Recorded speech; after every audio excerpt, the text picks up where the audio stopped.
Mid-American Conference on ESPN. Yeah, let the good sounds of a football Saturday come down in and around Dwight Perry Stadium on the campus of Bowling Green State University. Welcome to this one as the Liberty Flames are in town to tangle with the Bowling Green Falcons. Michael Regai, pleased to be joined as always by the national champion of the 1997 Michigan Wolverines, Marcus Ray. All right, this one today.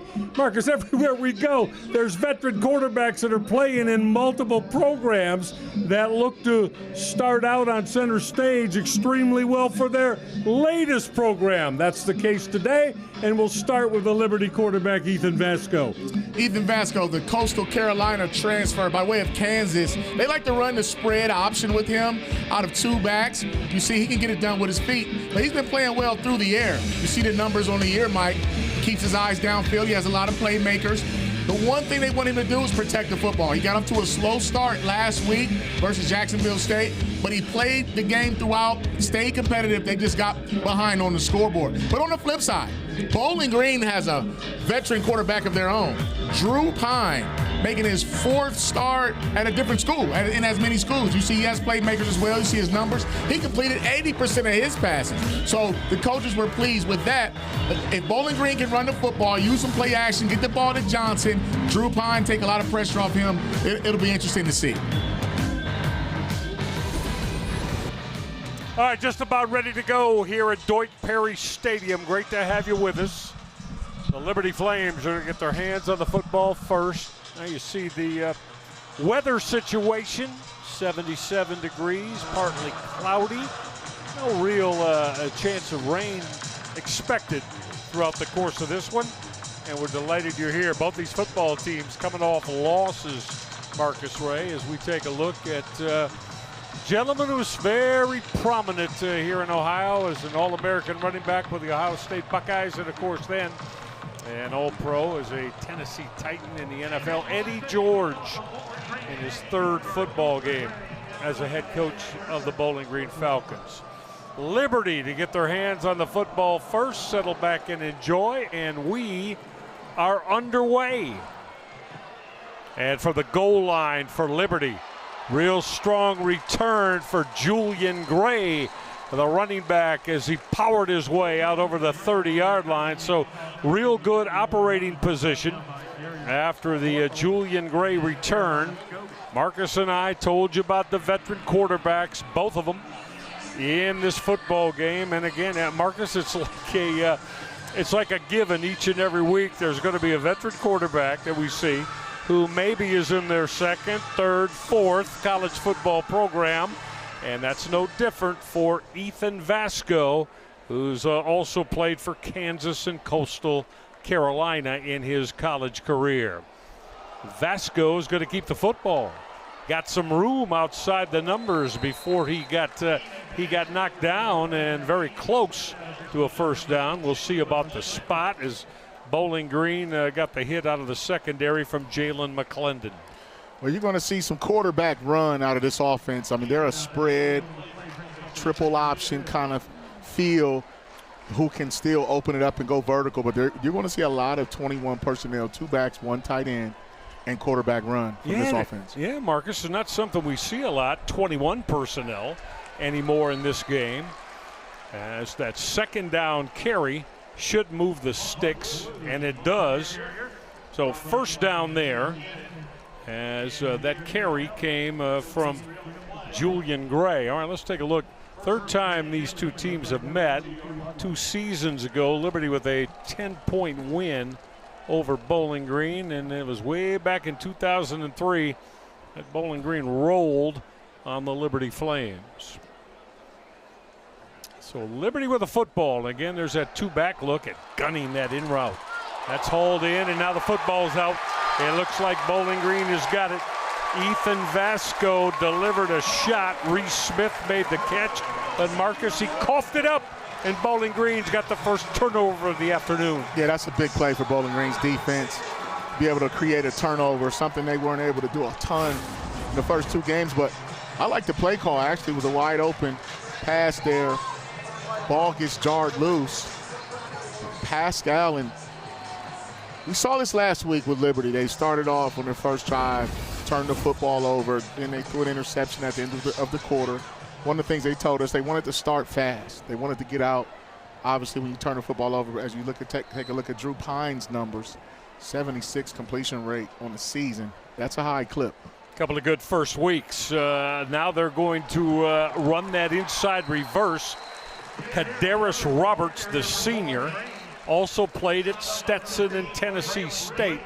So running that reverse for Roberts almost looked like a misdirection at first, and that's a first down gain of 7, and we'll call it 2nd down and 3.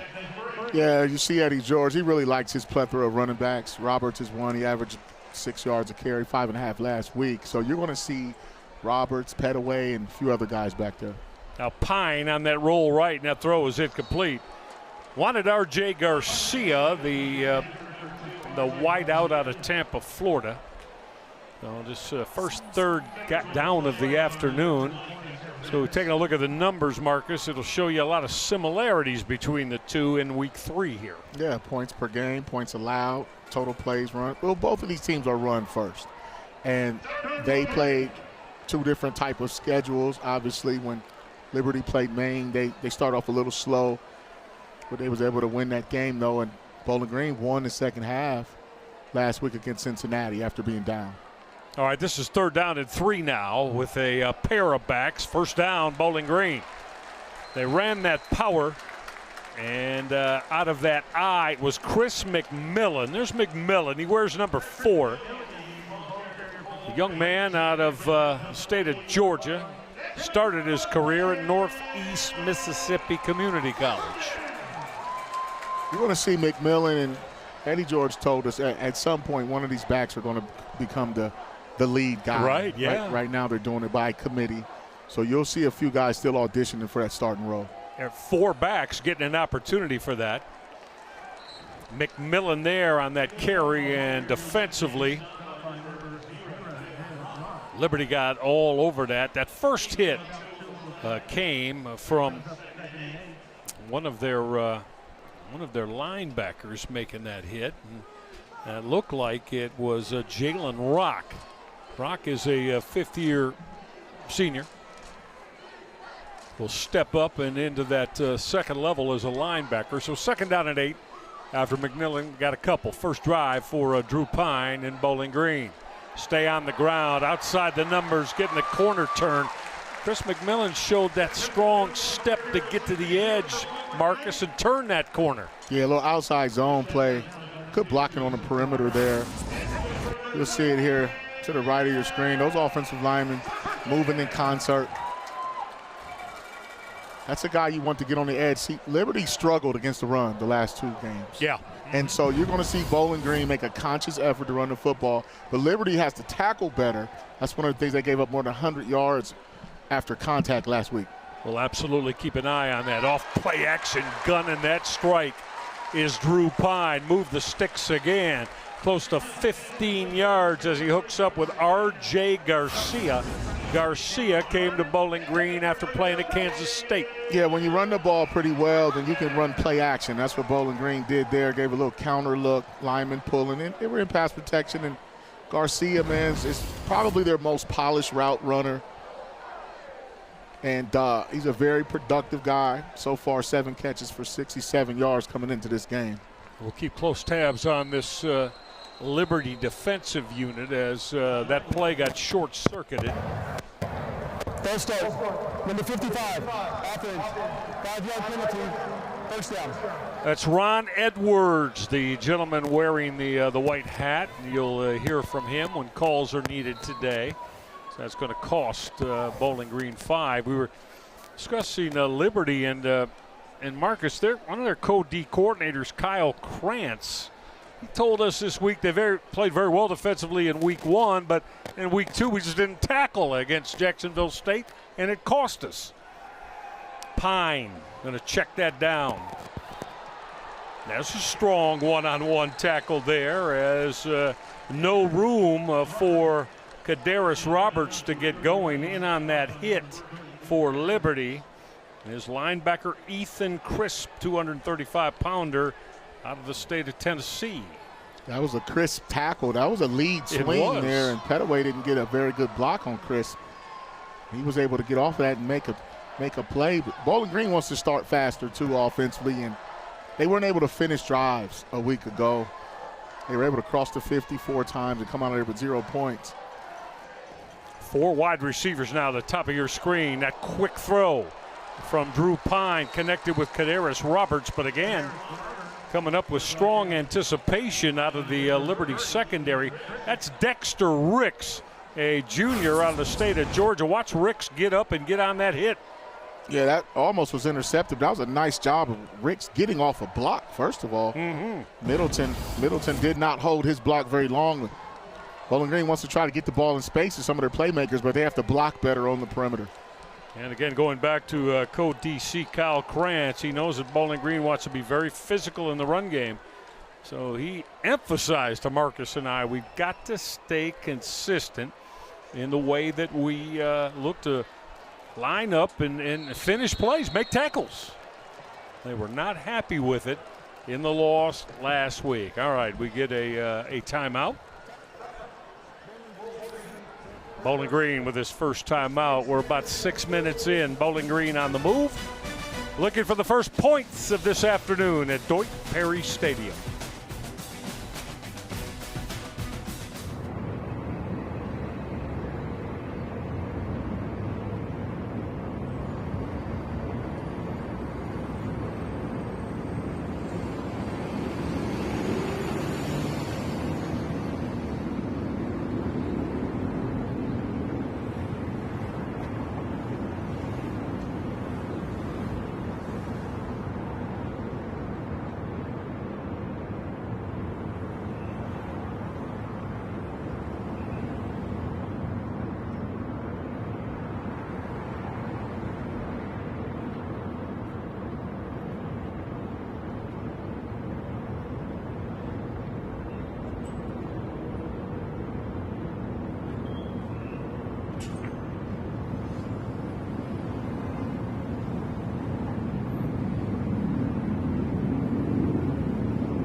Oh, look at Pudge the Cat. He is an internet sensation. Wow.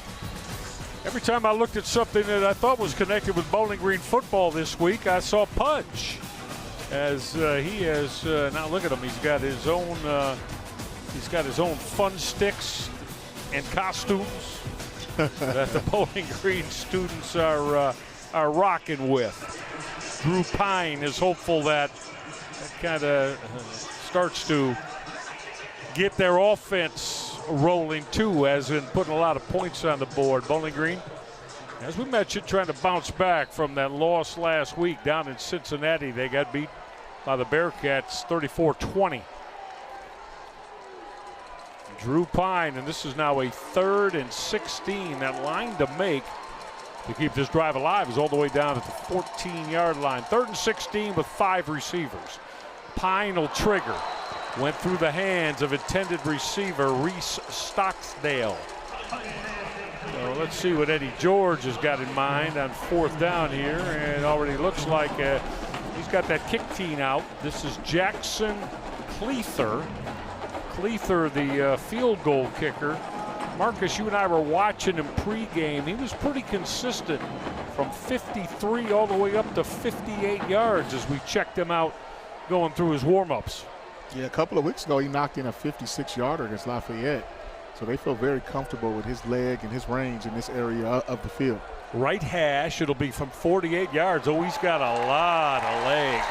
He's also got the accuracy correct. Put 3 on the board with that 48-yard field goal hit for Jackson Cleather to put Bowling Green on the board first. BG gets points on their first drive of the day. 3-0, Bowling Green on top. We'll see Liberty with the football again when we come back to Doak Perry Stadium.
Bowling Green gets on that board with that 48-yard field goal hit from Jackson Cleather to take the early lead. It was a scoring drive, really not a long one.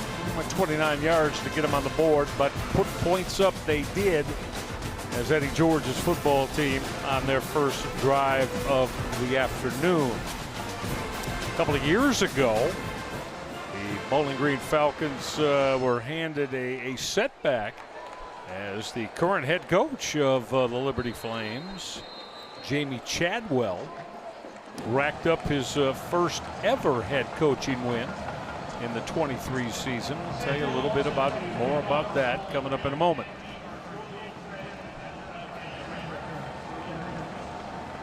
So Bowling Green, after putting 3 on the board, Zach Long has got that kickoff teed up. Not returning that or offering the return is Julian Gray. They call him Juju. Terrific return man he is. All right, let's go back. This is Jamie Chadwell, Marcus. There's Jamie.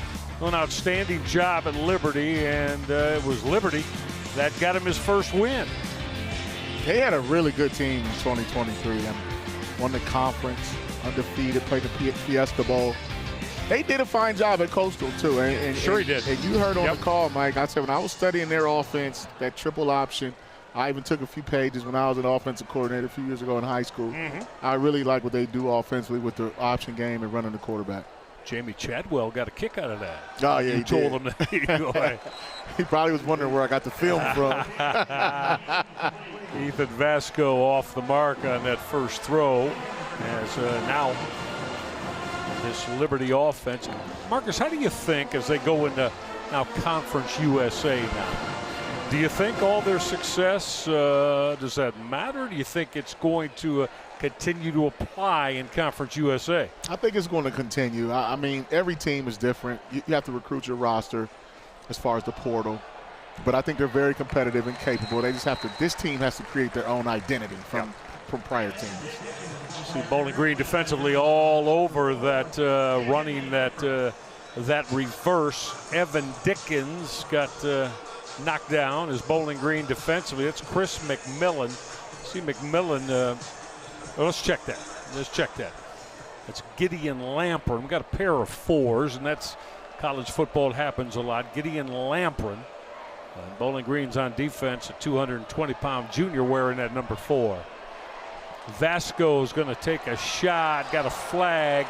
Seemed to be a little bit of contact. Reese Stocksdale was running that route. Let's check that. It was Jamari Person that was in coverage. And that is going to be a hold that's going to go on Bowling Green. Person wide receiver for Liberty that was running that route. And Bowling Green is going to see a deep out that Bowling Green was attempting to keep covered. But that was a veteran move there by Vasco because Person wasn't open, but he saw that there was some contact being made and put that ball in flight and was able to pick up the penalty. He's going to put the football now at the 37-yard line. Now with that late pitch in the run game, just not a lot there for Evan Dickens as Bowling Green came up to put that hit on. Is that Keon Washington out of his cornerback spot? Yeah, and you'll see Gideon Lampron make that tackle there. Good discipline on the option, but Bowling Green has 2 of the finer linebackers in the country. When you talk about Dorian Pringle and Lampron, they've been playing extremely well. Even opposing coaches have sang their high praises. Yeah, really have, as we found out this week. Again, off that play fake. Oh, what a shot that was. Are they going to check that now? And well, the ball carrier was quarterback Ethan Vasco, and look at this shot that is put on right there. That was Bowling Green's Cal Pascal who made that hit. Well, I'll tell you what, I mean, that was an excellent tackle, and that's one of the risks you take when you run quarterbacks, and they don't slide. I mean, he did not give his body up. That was a bang play. Obviously, he's leaving the game for a second here. We're going to take a look and see. Now, from my eye, I would say it's not because he didn't lead with the crown of his helmet. Okay. And he actually turned his body to where it was more contact with the shoulder pad. Now, Vasco's going into the 10th, the Liberty quarterback. Cal Pascal, 195-pound sophomore out of Miami. Had 6 hits, 6 tackles a week ago in what, of course, was that Bowling Green loss at Cincinnati. Now, there's a good look at Pascal. And he got the reputation, I mean, it's told. He loves to hit. He loves to, bring the wood on ball carriers, receivers, quarterbacks. That was about as downhill as you're going to get. Oh, yeah. Vasco's in the 10th. His replacement there, Michael Merdinger, 6'2", 210 pounds. We'll see if the offensive game plan changes with him in the game. Merdinger had that pass dropped, knocked down. He was looking to set up that inside wide receiver screen, and Bowling Green got all over it, coming up to knock that down for the Bowling Green Falcons and make that play for BG. Yeah, Eddie George likes that. He wants his defense to get off to a fast start too, creating obviously the turnover on the first one, and now forcing a punting situation. But Bowling Green's defense is playing a lot better right now versus last week in the first quarter. Yeah, they really are. That was David Afogo, by the way, on that hit. Boy, that punt was a strong one that certainly was able to go out of bounds inside the 10-yard line, non-returnable. And that's where Bowling Green will start. Falcons on their second possession here in the opening quarter. They've got a 3-0 lead on Liberty.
3-0 Bowling Green. Great to have you along on this Saturday afternoon in September of ESPN College Football. Marcus and I came on the air telling you about quarterbacks that are now multiple program college football quarterbacks, and no one signifies that like Bowling Green quarterback Drew Pine does. See, 3 years at Notre Dame there. He got the COVID year.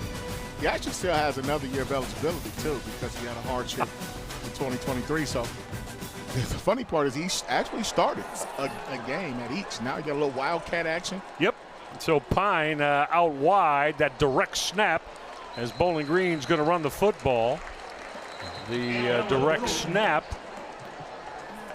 for the Falcons came to Allen Middleton. So they have Middleton, who's a wide receiver. He started his career at Southern Illinois. Middleton got 7. He'll leave the football field, and now Drew Pine is back to run the offense, or is he? Well, no surprise in that Wildcat. They have a lot of weapons, and that's one of the ways you can get a guy like Middleton the ball without having to throw it downfield. Well, the snap to Pine, and he'll go back to the ground game, and that's Chris McMillan. Strong run by McMillan again. Told you about him in that first series. Real sturdy, strong runner, 190-pounder out of the state of Georgia. Flag, though, might be coming back.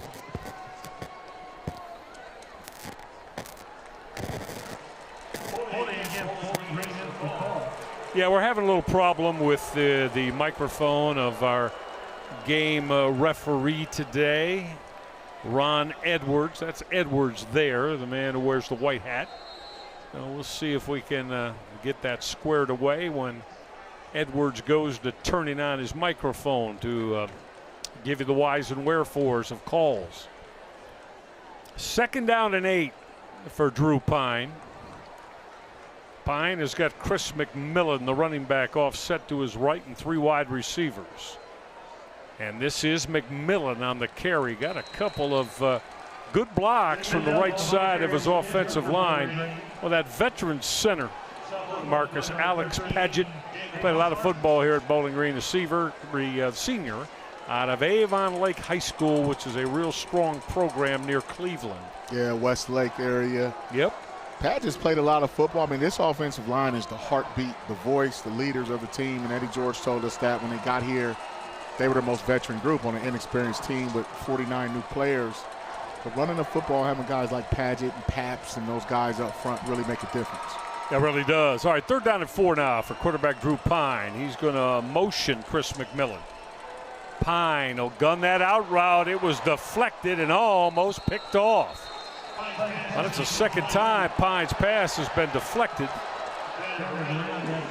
And that looked like, for Liberty, getting his hands on that football was Nathan Paroli, a 285-pound D tackle. Well, D tackles are taught that if you can't get to the quarterback, get your hands up in the air. And Bowling Green was very fortunate that ball wasn't picked off. It was tipped high in the air. I mean, I remember running up underneath one of those at Michigan about 30 years ago, Mike. I tell you, tips and overthrows is where you see turnovers. Oh, yeah. Right yeah.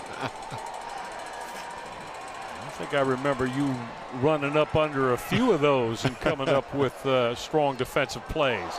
Well, I got a lot of contact there. Got to be a flag thrown. Now, Bowling Green is saying we got the football as it was banging around off hands. The problem is it looked like that return man, Reese Smith, was run into and impeded from making that catch of the punt. We'll see.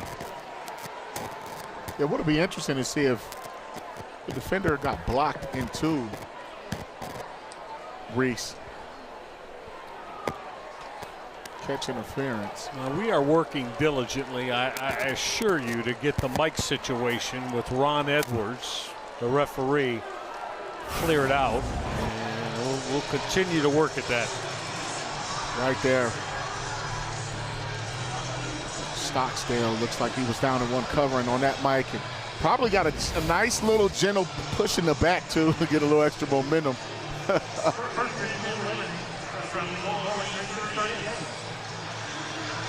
So Bowling Green is going to get the football, trying to add, Liberty with the football. And they get it in very good field position to start from the 38-yard line of Bowling Green for their veteran quarterback. Now checking down, and that quick throw was complete as Ethan Vasco was able to hook up with Jacob Jenkins. That's Jenkins right there. He's a young man who's also playing in his third college football program. Jacksonville State, Coastal Carolina, and now Liberty for the 240-pound fifth-year senior.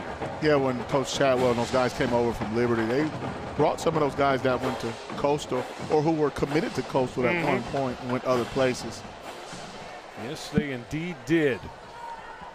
Now motion coming from Vaughn Blue. Taking a shot on that fade route and is not caught. He went to Jacob Jenkins, did Vasco. I know more of a wheel route. And Jacobs wasn't able to haul it in. Bowling Green with yeah, that was good coverage there by Lamprin, Gideon Lamprin. Reaching in there, trying to poke the football out. You'll see with this offense that because they run the option, a lot of times their play action game will be RPO, quick stuff underneath. But when they take their shots, though, they're trying to hit home runs. Yeah, Gideon Lamprin and Dorian Pringle, his counterpart. Strong pair of veteran linebackers going against Ethan Vasco and Liberty's offense. Now Vasco on 3rd and 4 will trigger the out route. That's a strong throw, hooked up with his wide receiver, Reese Smith, who made that grab. Smith had put a good move on to get open, and Vasco put it on him. First down, Liberty. Well, you're going to see miscommunication again by Bowling Green. There's no way he should be wide open in the flat area like that. Good call there by Liberty. So Bowling Green really struggled last week against Cincinnati with coverage breakdowns, communication, who's guarding who, what leverage are you playing. And so that was something Eddie George and those guys told us they wanted to clean up, was the communication where they didn't on that play. They run two back a lot, did again off play action. That throw to the end zone. Boy, Ethan Vasco put his hands up on his helmet because he knows he had that there to Vaughn Blue. Now, Blue was one of those two backs and came out of off the snap and running free, Marcus. Yeah, he leaked out of the backfield. He faked like it was pass protection. Pascal had his eyes in the backfield, and that was another missed opportunity there by Liberty. But I will tell you what, right now, what they're doing is using misdirection in the backfield to confuse Bowling Green. They'll really test to see if they're going to communicate. 2nd and 10, going to run that inside now, reverse. Well, but Bowling Green is on that as coming up to make that play. One of those linebackers we were talking about, Dorian Pringle, as he took down Vaughn Blue. Pringle's a 220-pound sophomore, great program, Massillon, Washington, of course, nearby Akron, and Pringle's a real good one. Yeah, you see the numbers, man. That's 20 tackles in 2 games, 4 for a loss. That was in the very first game, so he's a very active young man. He flies around, he can hit you, he's violent, and he's really football smart, too. I like you said violent, because he is that in a most special way. Now firing end zone. Vasco's got what he wants. We do have a flag as he was able to drill that touchdown throw to Elijah Kenyon. But wait a minute, we got to wait and see. The O-linemen of Liberty seem to be trying to plead their case. Coming back. That hold is going to be called. It looked like it'll be on Christian Williams, the right guard. Yeah, Christian Williams, he's been pretty active. He's been jawing a little bit, too, ever since Vasco took that hit. But you'll see to the right of your screen there, when your arms are that high and you start twisting and tackling people, he's a transfer from Florida. It's just unfortunate because there was no way the defensive end was going to make that sack. And Vasco took his time, stepped up in the pocket, and they had a touchdown called back. And now it brings up 3rd down and 13. Going to go back to the ground game. Solid run, trying to break his way out of tackles is Caden Williams, a redshirt freshman. A lot of chippiness going on here. Williams is going to come up short at the 20-yard line. It's going to bring up 4th down now and around 13 yards to go, and it's field goal time for the Liberty Flames, and that means their field goal kicker. Out in this attempt, is that Braden Beck? So Braden Beck, who usually backs up Jay Billingsley, will hit this from 38 yards out. Lot of leg for Braden Beck, but he missed it wide left. Braden Beck is trying to tell his head football coach, Jamie Chadwell, that he thought that should be good. He thought he had hit it, Marcus. Yeah, he got a little wide right there, and they're talking about it now, but they actually had a kicking competition this week between Billingsley and Beck, Black and those guys, because he just wasn't happy with the kicking game. He said it was disappointing. They also had a chance to block a punt. They covered well, but it's just not there yet, and you see a missed opportunity. It's unfortunate because they did score a touchdown and got called back. Yes, they had a TD called back. Now they have the field goal missed, makeable field goal, and you see the reaction from Jamie Chadwell. Bowling Green on this first snap going to run the football and maybe getting back to the line of scrimmage on that Bowling Green carry for the Falcons offensively. They'll probably play 4 running backs, maybe 5.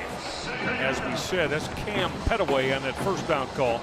He's a redshirt freshman out of Farmington Hills High School near Detroit, in the state of Michigan.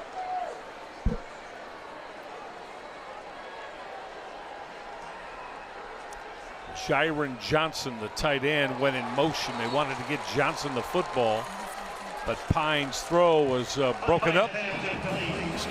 Very strong play out of that secondary for Liberty, as that's Brylan Green. He's a real good one.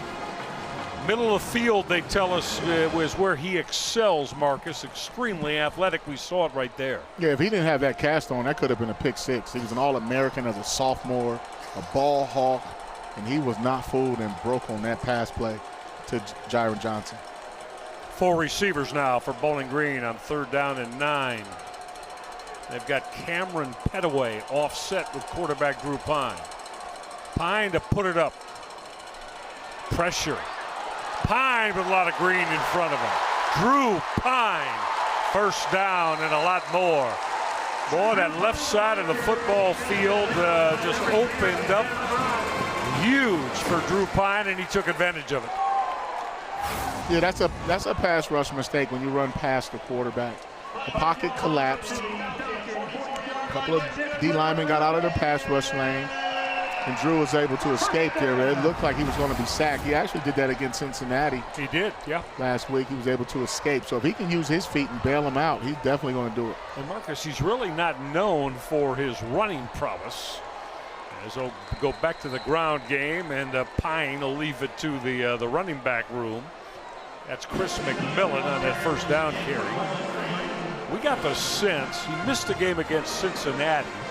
And Eddie George told us it was because of a personal issue, but Eddie George also told us we look at him as an every down back, and we hope that starts to materialize this week. That's again the first 15 minutes of football.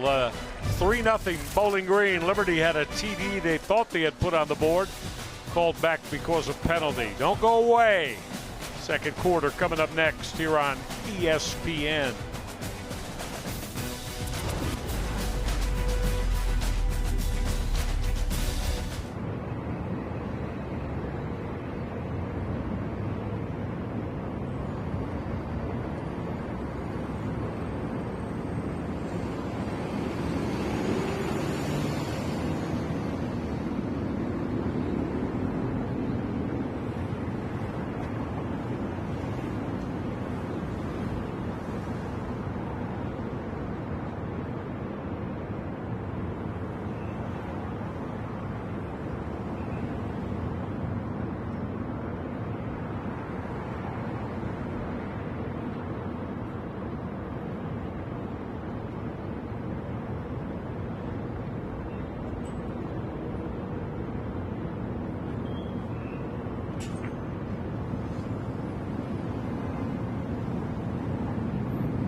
Great to have you along on, the music's flowing, the great sounds that only college football can give you. 15 minutes in the books. Bowling Green with a 3-0 lead and trying to move their way into putting more points on the board. Michael Rega, my partner Marcus Ray, along with our producer Adam Meyer, director Mike Bacon, all of our terrific ESPN crew. Glad you dropped by today. Looking for a good one for you for the final 3 quarters. Bowling Green with that field goal make to have the lead as quarterback Drew Pine runs this offense. The bellwether, the go-to guy, has been this running back Chris McMillan in the first quarter. McMillan got the call there, maybe got 3. I'm going to call it 3rd down now and call it 6. The line to make is down near the 46-yard line. Long 5 maybe. Pine, play action, got rid of it quick and put it on his tight end who made that grab, and that is Blaine. Was that Blaine Cleaver? No, that was Harris, wasn't it? Jacob Harris, 80. He wears 88. Blaine Cleaver wears 89. Harris made the grab. Remember Josh Harris, the tremendous quarterback here at Bowling Green? Yes, sir. That's his son. 255-pounder out of Westerville Central High School down near Columbus. Again, going to go to that zone read concept running the football, and that's a little bit more of Chris McMillan.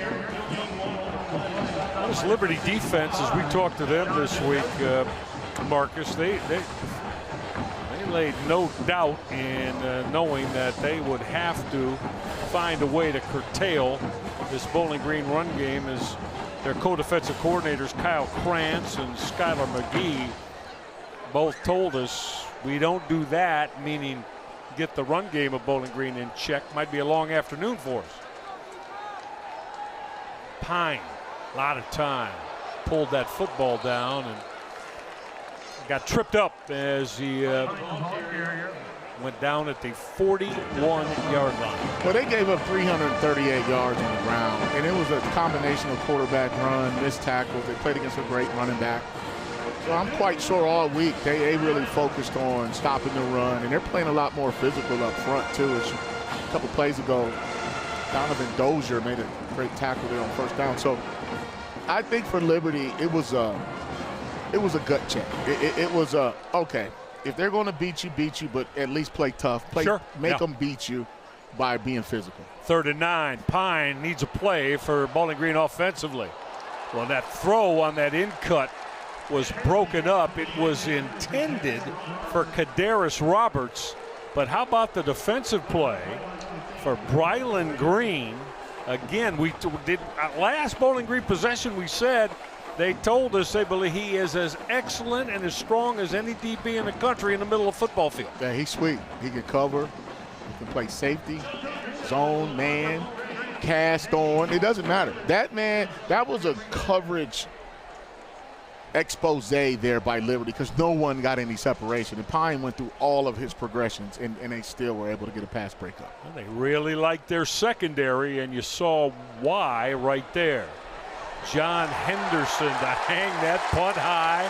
And how about the play on the run inside the 1-yard line from Bowling Green, as that looked to be Darius Lorfels, the safety, the senior. Lorfels down in that football inside the 1. That's one of the most exciting plays in all levels of football. To be able to spot that ball, down it, not before you go into the end zone. It's great special teams play there to give your defense some momentum.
Early second quarter, Bowling Green's 3-0 lead on the field goal make.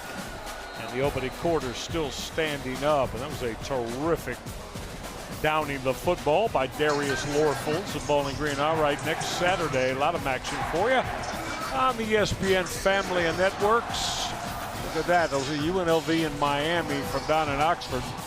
We'll open it up on ESPNU. And then you got Central Michigan at home, Toledo versus Western Michigan. Of course, the league game, Buffalo at home, Eastern Michigan at home, and the Akron Zips at home against Duquesne. So a lot of activity for you.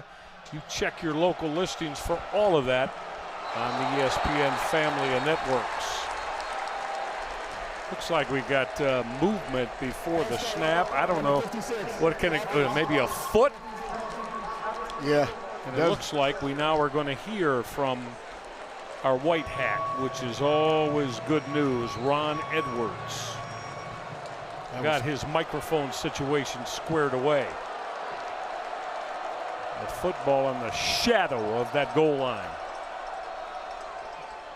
He's trying to wedge that out, which they'll do very successfully for the Liberty Flames, is their quarterback, Ethan Vasco. Vasco, good size, 6'3", 225-pounder.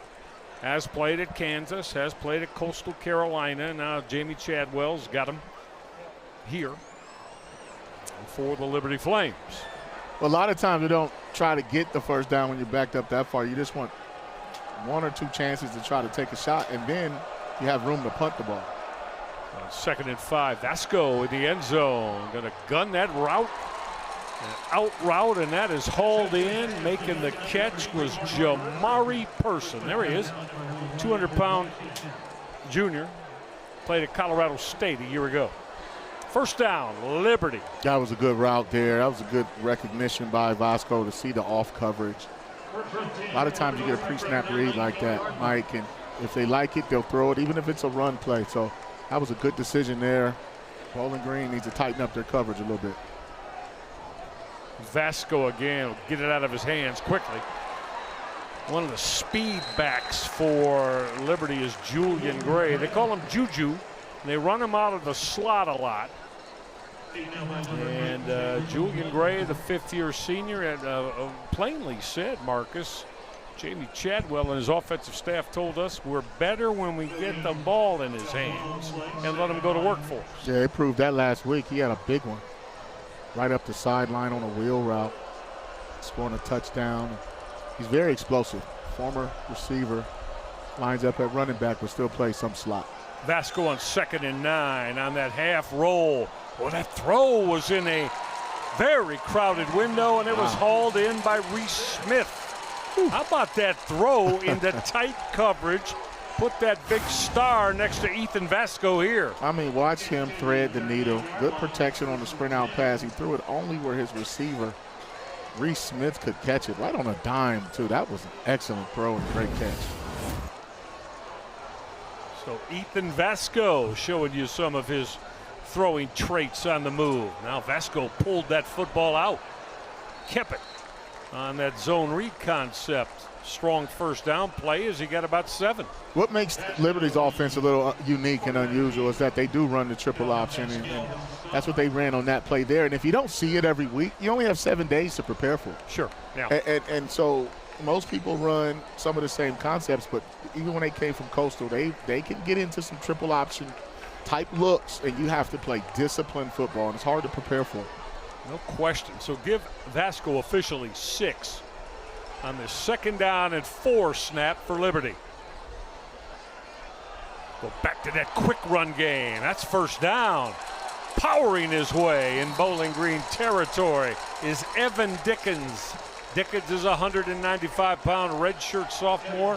He played at Georgia Tech a year ago. Yeah, and he was actually committed to Coastal Carolina with Coach Chadwell and those guys. He transferred over, but they said he's been a pleasant surprise. Downhill runner, the most consistent. He had a touchdown reception on a screen versus Maine. I mean, he is their guy at running back. Remember, this drive started from virtually the half-yard line, the shadow of their own goal line for Liberty. Breaking off a couple of tackles in the run game once again is Evan Dickens. So this drive has already gone 58 yards worth of real estate, and really chewing up Marcus most of this second quarter. Yeah, when they got that first down and got into a good rhythm, hit the sprint out pass, and comeback route. I mean, these guys, when they get into a good rhythm, you'll know it right away. 2nd and 6. It gets his Bowling Green D. Look out. Coming up on that blitz with bad intentions for Bowling Green is M.J. Cannon. 205-pound nickel out of Evanston, Illinois. Got him from Illinois State. Well, that's one way to defend the RPO is to send an extra hat, because that was a run play or play action. Held onto that ball. He didn't get accounted for coming from that nickel in protection. He made a play like that last week, too. He's a very physical, long, athletic kid. Really is. M.J. Cannon. Put the pads on that run game to blow it up. 3rd down and 11 now. Line to make is down at the 33 of Bowling Green. Ethan Vasco with pressure. Down he goes. Well, I don't know if our lead official, Ron Edwards, threw that flag for a penalty, or did he was just spotting the football. Evidently a hold on Liberty. Offense, penalties decline. Result of the play is a 4th down. What an excellent pass rush there. And that's what you want to be able to do, is get pressure with 3 guys, 4 guys. Bowling Green's very athletic with Eric George. Obviously, that's Eddie George's son coming over from Tennessee State. Fogo, those guys 6'3", 245. Like that rush in position that Michael Parsons and those guys play, those hybrid D ends that can stand up and drop in coverage, they are tough to block. Well, Max Morgan is going to punt the football away. Didn't really get it to turn over the way he'd like. Did get that good big bounce, but picked up on one hop, and a strong return for Bowling Green, as making that return was Elijah Cannon. Or excuse me, let me check that. That Bowling Green return, a strong return, although we do have a flag, and we'll see if that comes back.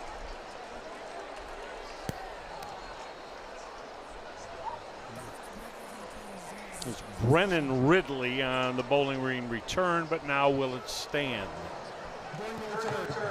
Holding, number 8, return team. 10-yard penalty, 1st down, Bowling Green.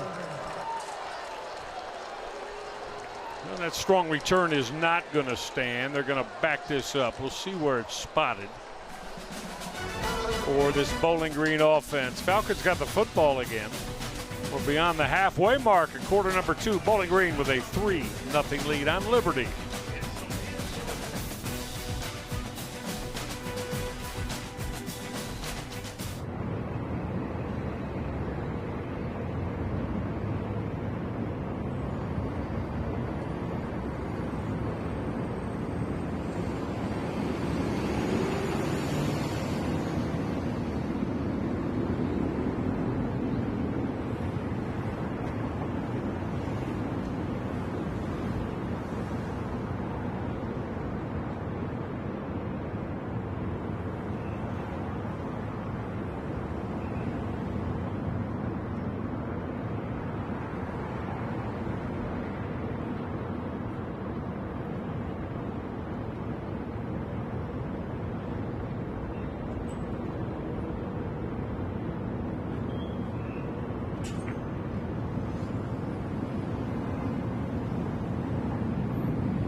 Back inside Deutsch Perry Stadium, want to remind all of you, you can get all of ESPN college football all in one place with the all-new ESPN app. Unlock with the ESPN Unlimited plan, or you can log in with your TV provider. Got to have it to enhance your college football pleasure. Bowling Green with but a 3-0 lead as they get the football again. What a tremendous crowd here at Deutsch Perry Stadium today. We are virtually full at this legendary football venue right near I-75 on the campus of Bowling Green State University. Michael Regai, Marcus Ray, and our crew. Bowling Green going to continue with the ground game on that first down call. And that Liberty defense is really getting after it. As was broken up by DJ Jackson of Liberty. So 2nd down and 9 now. Yeah, Liberty is playing a lot better defense. We could tell from the call they just weren't pleased with their performance against Jackson State, and it looks night and day so far. 2nd and 10, run that misdirection. So Bowling Green's going to run the football on their first 2 carries, as that was Cameron Petaway. And on that stop, it's an excellent linebacker for Liberty. It's not Griffin.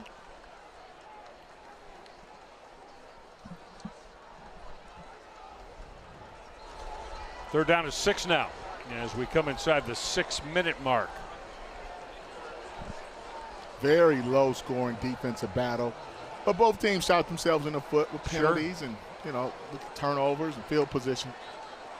On 3rd down and 6, Pine got to step up. He delivered his throw and it was hauled in, but that's going to come up short of the 1st down. Finn Hogan, the transfer from Central Michigan, made the grab, but Eldrick Griffin, strong safety for Liberty, came up on that very short tackle, and 3 and out for Bowling Green. They're going to punt the football away. That's a win for the defense. And when you look at that clock, you're Liberty. If you don't get a stop there, you might not get the football back. Oh, yeah. Yep. So John Henderson, the senior, the transfer from Antelope Valley JC, and he did not hit that well off the side of his foot. It's a 2nd 3 and out just moments ago from the Liberty defense. And you throw in the punt that didn't turn over for John Henderson. Real strong operating position for Liberty. We'll tell you more about that. Bowling Green's got a 3-0 lead. Come on back with us.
3-0 Bowling Green. Not a lot of offensive proficiency for either offense here today.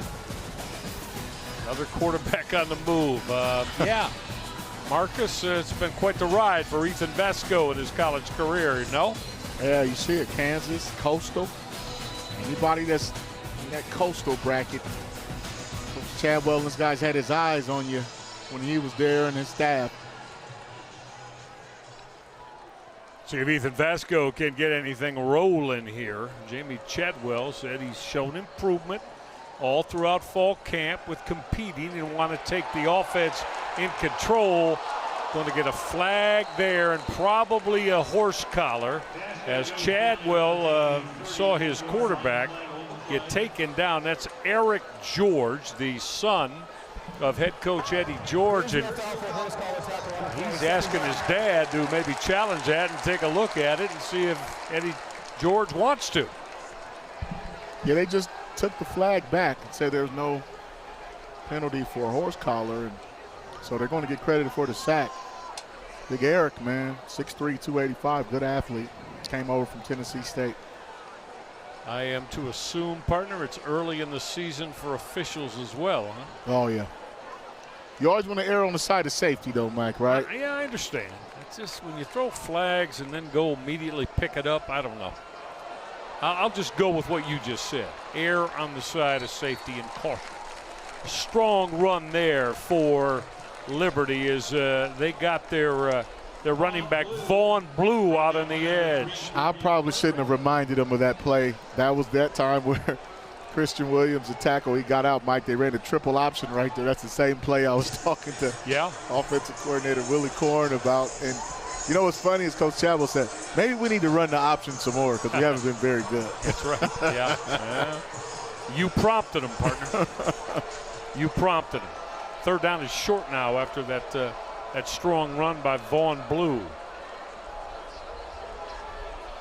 Vasco going to stay with the ground game. First down, Evan Dickens with speed. Dickens inside the 5. He's in the end zone. Touchdown. Will it stand? A flag is down all the way back at the 40-yard line. And is this going to be the second touchdown that Liberty's going to have wiped off the board today?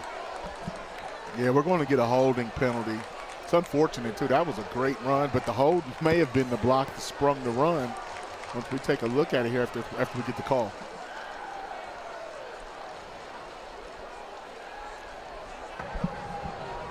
Holding. Offense. 10-yard penalty from the spot of the foul. Now, see, I'll tell you what. First down. I got a problem with that. You got to give us a number there if you're going to call the penalty. Well, it could be right here in the middle of your screen. Marcus, that's fine. I'm not saying it wasn't, but you got to identify the guilty party. Yeah. And if they did, that would have been on Casey Kane. But that block, here's the deal. It wasn't even nowhere near the action where the kid could have made the tackle. So it's going to be first down at the midfield stripe. Vasco with that RPO and that late run game pitch. And on the carry again is that Vaughn Blue? Yeah, it was Blue. 195-pound redshirt sophomore. I'll tell you what, man. I mean, they're having success with this option. That little freeze option and getting those guys all in the box and attacking the perimeter. Ethan Vasco has hit 4 of his last 5 for 40 yards. Now going to go back to the ground game there. They like to run the 2-back. And that you don't see that a lot in offensive backfield setups. On that carry for Liberty was Evan Dickens. So Dickens and Vaughn Blue and Caden Williams have been the 3 that got most of the carries. An injured player on the defense.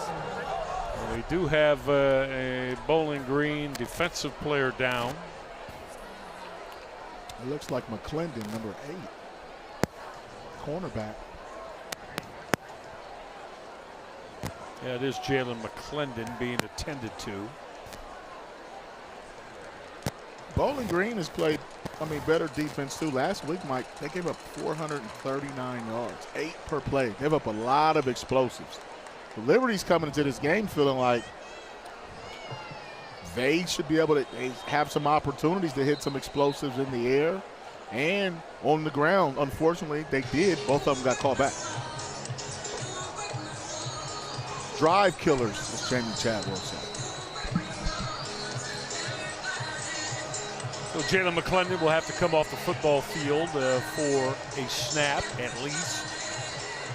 What we have left after that is a 3rd down, and we'll call it a short 4. That line to make is right at the 40-yard line.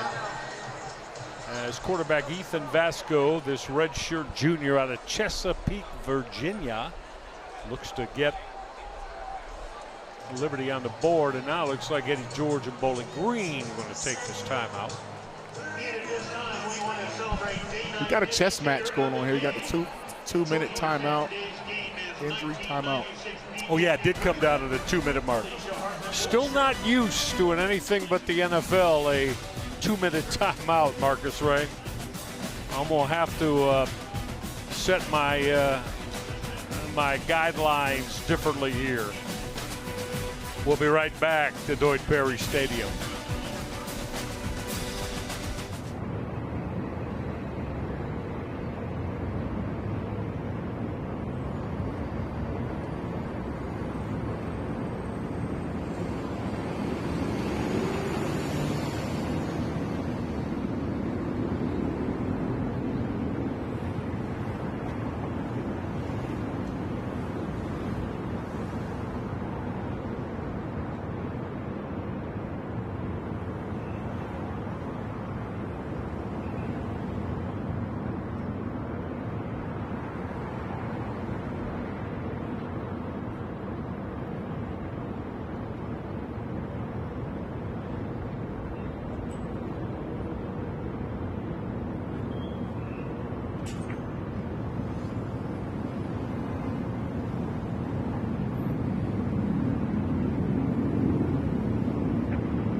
Big snap here for Liberty as we get you back to Deutsch Perry Stadium. Bowling Green with this 3-0 lead now late second quarter at the 2-minute mark. Ethan Vasco and the Liberty Flames going to go with 4 wide receivers and the 1 back on 3rd and 4.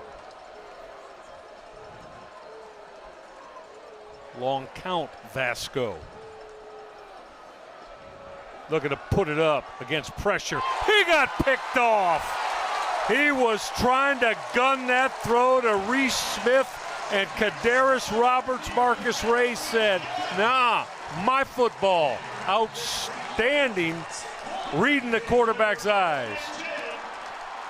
Kal-El Pascal on that INT? Well, I think when they held the ball, it told the defense exactly what was going on. They showed blitz, and you saw Vasco take a long time, go through his progression. He did not throw that ball outside where only his man could catch it.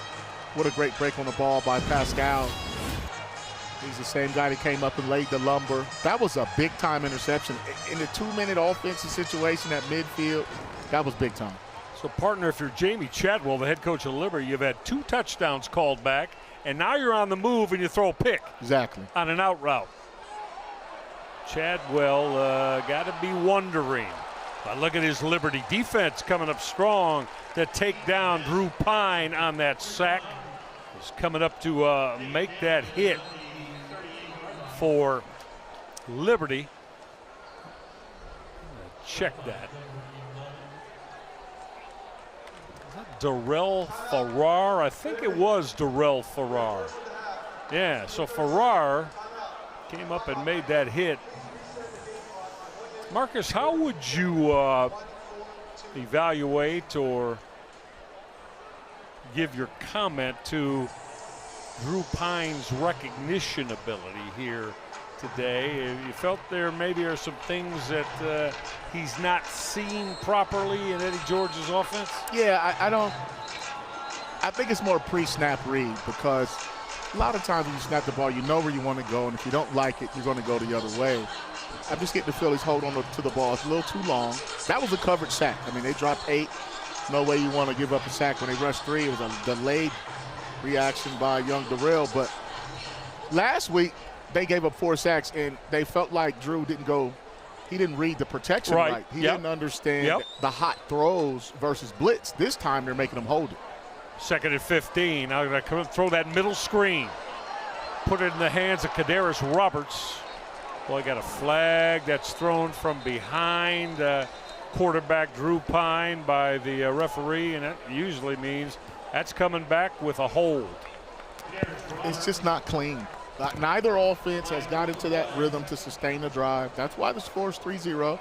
Tip your cap to both defenses, though. See, Eddie George doesn't like that. And for week 3, to be going into your 3rd game, you normally don't see this many penalties.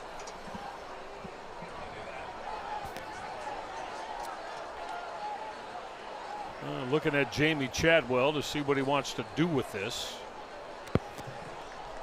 Now they're going to spot the football. Holding. The 41. Offense. Penalty is declined. Result of the play is stay down. Liberty is elected to start the clock on the snap. Clock will start on the snap. With 1:34 left. So Jamie Chadwell, Marcus, rather than moving the football back 10, says let's keep moving the down box and bring up 3rd and 12. Yeah, they'd rather give them 1 shot at it versus 2. Nice job there defensively against the screen. And Liberty has 2 timeouts left. They want to try to get the football back, too, see if they can get on the board before the 2nd half. Well, again, against the sake of repetition, they have put touchdowns on the board twice here in the first 30 minutes. Both of them called back. Now going to run that inside draw. And Liberty's going to take that quick timeout, as Bowling Green is going to come up 4th down now after Kadarius Roberts carried the football and got about 6. It's going to be 4th down, and let's call it a long 5. And with 90 seconds left in the first half, Liberty has just used their first timeout. Still got 2 left. Well, I tell you what, man, I mean, that's a good stop defensively for Liberty if Bowling Green decides they want to come out and punt it and not fake it. And then we'll see how Liberty works their offense. They're a run-first operation, but they can put it up in the air. Be interesting to see how they work the sidelines and their clock management, being that they have 1 timeout left. So they're going to have to be smart with the football. They may still run it just a little bit to keep the defense honest, but they're going to have to put the ball in the air. Let me correct myself. That's timeout number 2 officially for the Liberty Flames. So they got 1 left. So Bowling Green's got that punt team on the football field, and fair catching that for Liberty at the 10-yard line is Reese Smith, taking the John Henderson Bowling Green punt. So the football spotted at, we'll call it the 11-yard line. 89 yards to go as Liberty is trying to get on the board for the first time today. And again, one more time, I'll remind you, Marcus and I will. Liberty has put 2 touchdowns on the board here in the first half, have had each of them called back due to penalty. One throw and one the long run. Pressure coming from Bowling Green, and they're going to take Ethan Vasco down. And of course, that's the coach's son, Eric George, Marcus, on another hit of the QB. Yeah, he came from his left, offense's right. He's doing a number on those offensive linemen over there. He's just athletic. He's agile, mobile, just productive and disruptive. And it's going to be tough to just go straight drop back if they get pressure with 4. I thought you'd add hostile, too. Coach's son with that sack. 2nd and 14 now. Clock running. And where they're at on the football field, not in a real hurry is Ethan Vasco.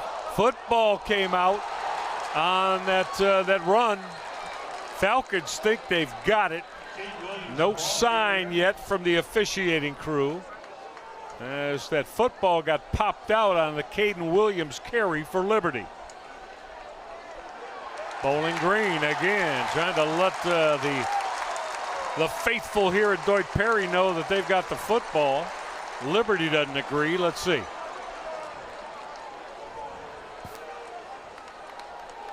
I've been in those piles, man. You have to stay on it until it's all the way over with. Like, you got that right. A lot of scratching and clawing going on underneath the pile. Quite the conversation. 5 of the 6 officials involved in it. This is huge now here if they give it to Bowling Green. Holding, number 51, offense. That penalty is declined. Ruling on the field is a fumble, recovered by the defense. First down, Bowling Green.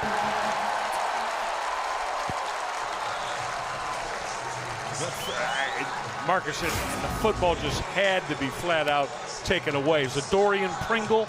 Yeah, he punched it out. And you're seeing a lot of that. That's 9. That's Lorfels. Lorfels got in there and punched that out from behind. And Pringle recovered it. I don't see how he got the football right there. Right here, you'll see coming from the left, your punch right there. Number 9 punches it out, Lorfels. Darius Lorfels, again, this is the 3rd year we're seeing him. He's a ball hawk, man. He gets after the football. And that's their second caused fumble and recovered it. You saw it on that first drive. All right, you got 29 seconds left if you're Bowling Green. You got 2 timeouts. We're playing on a short field. Out route. Well, that throw was too short from Drew Pine. He was looking to get the football on that quick out to Finn Hogan. Bring up 2nd down. 25 seconds left. Bowling Green tried to add to their lead. They do have 2 timeouts at their disposal here. Yeah, and they've got a great tight end in Jiren Johnson. He's a matchup problem, and so don't be surprised if you see him streaking down the hashes. He has a little wider split, so you know he's going to get out. Where's number 7? This Jiren Johnson. Pine will gun inside. Excellent move after the catch. R.J. Garcia going to be marked down at the 7-yard line. How about to show a leg and take it away after he made that catch? Bowling Green going quickly. Yeah, yards after contact, something that Liberty struggled with a week ago. Running clock as that first down snap was grounded by Drew Pine. So 2nd down now from the 7-yard line. 15 seconds left, but remember, Bowling Green got a couple of timeouts. I mean, if they need it, they should be able to run at least 3 plays here. Eddie George hoping they don't need that. Yeah, so they can take their shots. They can run the football. 2 timeouts. 2nd and goal. 6'5" Finn Hogan at the bottom of your screen with that size for Drew Pine. Pine will fire the out. Football's got to be caught there. It went through the hands of tight end Jiren Johnson. You had mentioned him a moment ago, Marcus. Yeah, this is his area. in the field where they like to get him the ball. He's a matchup problem. 6'4", 235. But what they ran there was a pick route. They had the two outside receivers running slants, kind of like a pick and roll in basketball. And he came wide open, but the throw just wasn't on target. It wasn't on target, but I think I believe Eddie George would tell us, because he thinks so much of his tight end, Jaron Johnson, he wants him to be able to make that catch. 3rd down at 7. Pine got whistles, going to stop that. They had numbers in their route concept over there, Marcus, before the play was called back. They had 3 receivers on that side of the football field. 5-yard penalty, 3rd down. Fatukasi, he got flagged with the infraction there, false start. Now, Liberty didn't show signs of too much pressure at first, but you could tell they were playing man-to-man. Timeout. Bowling Green. That's their 2nd of the half. 30 seconds. Timeout. So Eddie George is going to use one of the 2 he had remaining to talk about it. 3rd down and 12. I would imagine, though, Marcus, if they're not able to get in the end zone here, you're probably going to see that field goal team come out again to put points on the board. Yeah, I was a little surprised they didn't run the ball, especially having 2 timeouts left. I mean, even though that was a good call to Johnson, I mean, if you catch the football, you score. I think could have caught the defense a little bit off guard, because now you're probably in a more of an obvious passing situation, being in the 12, 13-yard line. 12 seconds left. Let's take a look at the receivers. Jaron Johnson, R.J. Garcia, Allen Middleton, all 3 of them to the left of the formation. The one running back, Markel Porter, to the left of quarterback Drew Pine. He's going to throw the fade, corner of the end zone, rising high and hauling that in. Outstanding catch by Jacob Harris. Harris made the touchdown grab from Drew Pine. Excellent play call at 6'4", 255. Jacob Harris, I watched him play in Columbus for 4 years down there in Westerville Central. And that's what he made a living. That's how he got to Bowling Green. He's a former wide receiver. And I watched him catch about 4 of those against my son's team one time. And I came out of the bleachers and said, hey, what are we doing? And he was just too big. And I tell you, that was a great call. They had the matchup in height right there. We look at these corners, 6 foot, 5'10". Excellent size. Now adding the PAT, Jackson Cleather. Eddie George got that timeout, and they designed it and set it up for Drew Pine. They're going to work right corner of the end zone and using that size to make that grab to put 6 on the board for BG. Yeah, that was good ball placement too. And I tell you what, man, you're going to see this as a trend where you start to see tight ends walk out in the red zone because it's just a matchup problem. Instead of trying to squeeze it to them on the hashes, put a big fella out there who used to play basketball and go up and dunk that thing and throw it up as if it's a rebound. That's a good call by Eddie George and his staff. More importantly, they got a touchdown off of that turnover, and that's what led to their points. So see the scoring drive, wasn't very far, wasn't very long, but very effective in the red zone. Well, and again, if you're Jamie Chadwell, too, of Liberty, you're saying, oh, we had 2 touchdowns that they put on the board, called back. We turned it over deep in our territory, and we got to get all that cleaned up because that's the reason we're down 10-0. I mean, when he gets in there, he's going to have some things to say, but he's going to say they're fixable. And for them to have those turnovers and to only be down 10 points, I think Liberty's going to come out fired up and make some adjustments.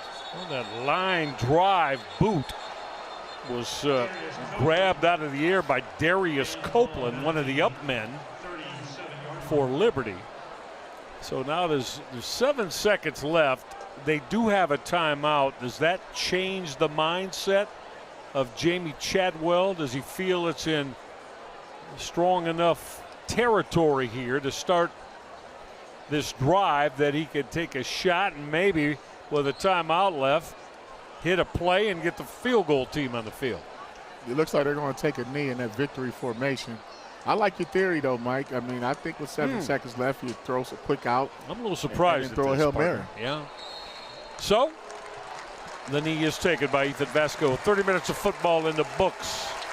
Bowling Green got that late touchdown a moment ago and hold this 10-0 lead on Liberty. Both squads looking to bounce back from tough losses a week ago. Eddie George and his crew with a 10-point lead. All right, we will get halftime rolling for you here out at Deutsch Perry Stadium. Come on back with us with more. Bowling Green with a 10-0 lead on Liberty. Halftime at Deutsch Perry Stadium.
halftime here at Dwight Perry Stadium as the Liberty Flames and the Bowling Green Falcons battle.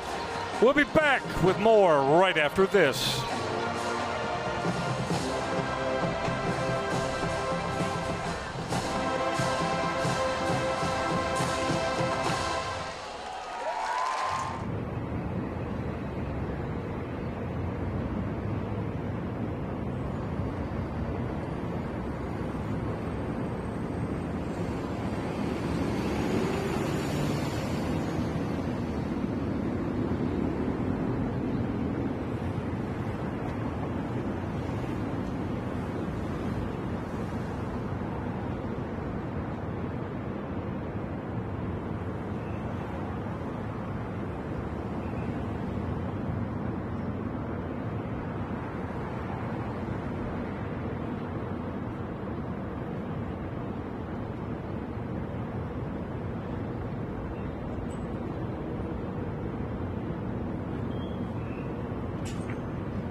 We're at the halfway point between Liberty and Bowling Green. We'd like to take this time to let all of you know about the ESPN app. Here's what you do. Get all of ESPN college football all in one place. The all-new ESPN app you can unlock with the ESPN Unlimited plan or log in with your TV provider. First half highlights and stats when we return to Dwight Perry Stadium in Bowling Green, Ohio. Hang in. We'll be right back after this.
Halftime, Dwight Perry Stadium in Bowling Green, Ohio. Good to have you along. Bowling Green with a 10-0 lead on Liberty.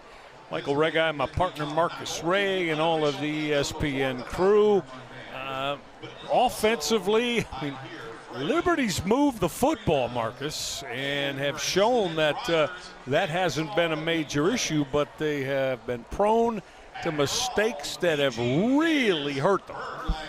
Self-inflicting wounds, man. I tell you what, as you watch the highlights here, you're going to see Bowling Green. It's the first drive of the game. Ball gets knocked out right there. Pascal knocks it out. See the recovery. And Liberty just couldn't get into a rhythm. This was right before the half in a 2-minute situation. Liberty had great field position. Pascal makes another play. And then watch this run here. Pascal makes the tackle, but then ball gets knocked out by Lorpos, number 9. So that's where Bowling Green has been able to capitalize right there. Jacob Harris with the fade ball, the high ball, former basketball player, Columbus's own.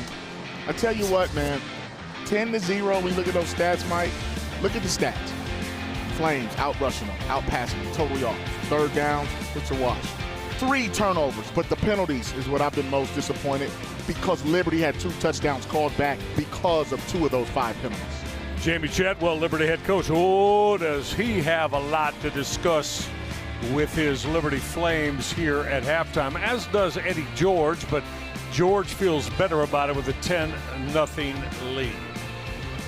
All right, a lot more to do at halftime. Don't go away. We'll get you back to Dwight Perry Stadium. Before we do, let us take a look at what's going on around the Mid-American Conference today. Final up in Ann Arbor, not far from here. Michigan Wolverines evidently hurting from that loss to Oklahoma last week. They laid it on Central Michigan, 63-3 Michigan win. Buffalo went on the road and only beat Kent State by 3, 31-28. Much better performance for Kent State, didn't come in a win. Ball State with a 5-point win over New Hampshire.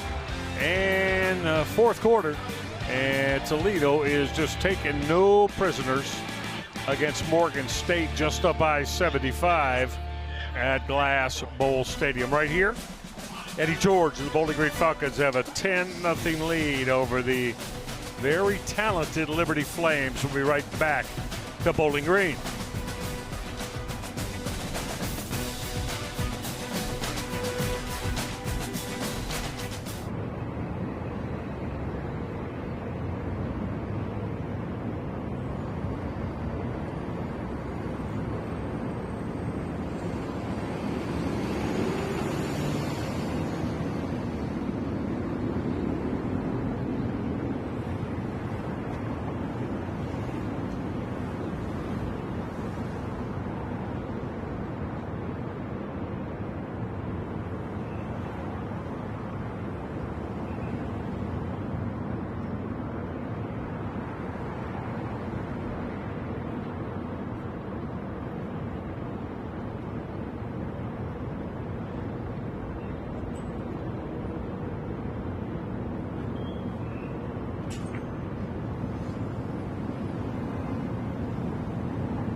Back inside Deutsch Perry Stadium here, the Mid-American Conference on ESPN. Happy birthday, Freddie Falcon. 75 years young, we're told. Been doing it well here on the campus. And at Deutsch Perry Stadium, he is a staple, along with Frida, of everything that is Bowling Green athletics. All that wear orange and brown are feeling good, at least for the first 30 minutes, as they've got a 10-0 lead over the Liberty Flames, who have just short-circuited themselves. Very easily could have the lead here at halftime. We'll see what the second half brings for both of these football teams. Michael Regai alongside my partner, Marcus Ray. Marcus, you expect to see a little bit different Liberty mindset coming out in the second half. Again, it's difficult to say. You know, you don't want to change a whole. I mean, again, they had 17 points they had on the board that were either wiped off the board or should have been field goal make that was missed. Well, I think if you're Liberty, you stick to the script. You just have to play clean football and just don't beat yourself. I don't think Bowling Green did anything other than they had a decent pass rush and drop back pass, but Bowling Green had some trouble with that run game. Had some miscommunication in the secondary. But if you're Liberty and Coach Chadwell, stick to your script. If you're Eddie George and company, you got to find a way to get Drew Pine going. But you're going to have to run the football first.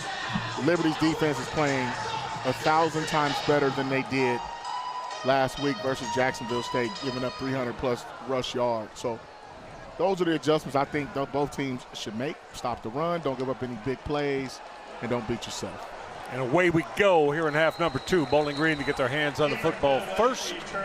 And on that Bowling Green return, we'll get the offense on the football field for the Bowling Green Falcons at the 19-yard line.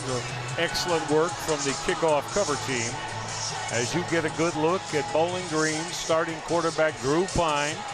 Yep, same Drew Pine has played at Notre Dame, at Arizona State, and Missouri. So he is well-traveled in his college football career. 1-1 in his 2 starts to begin this season at Bowling Green. Now run that inside delay with Chris McMillan. McMillan getting that first snap and carry.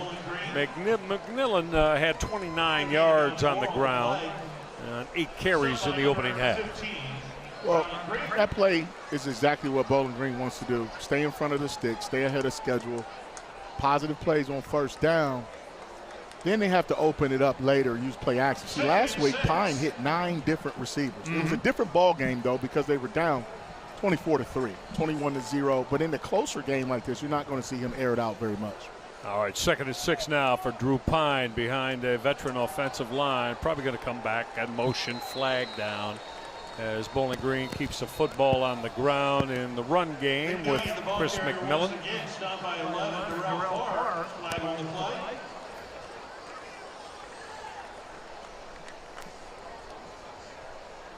You talk about it and see, it's unfortunate because you're in 2nd and manageable.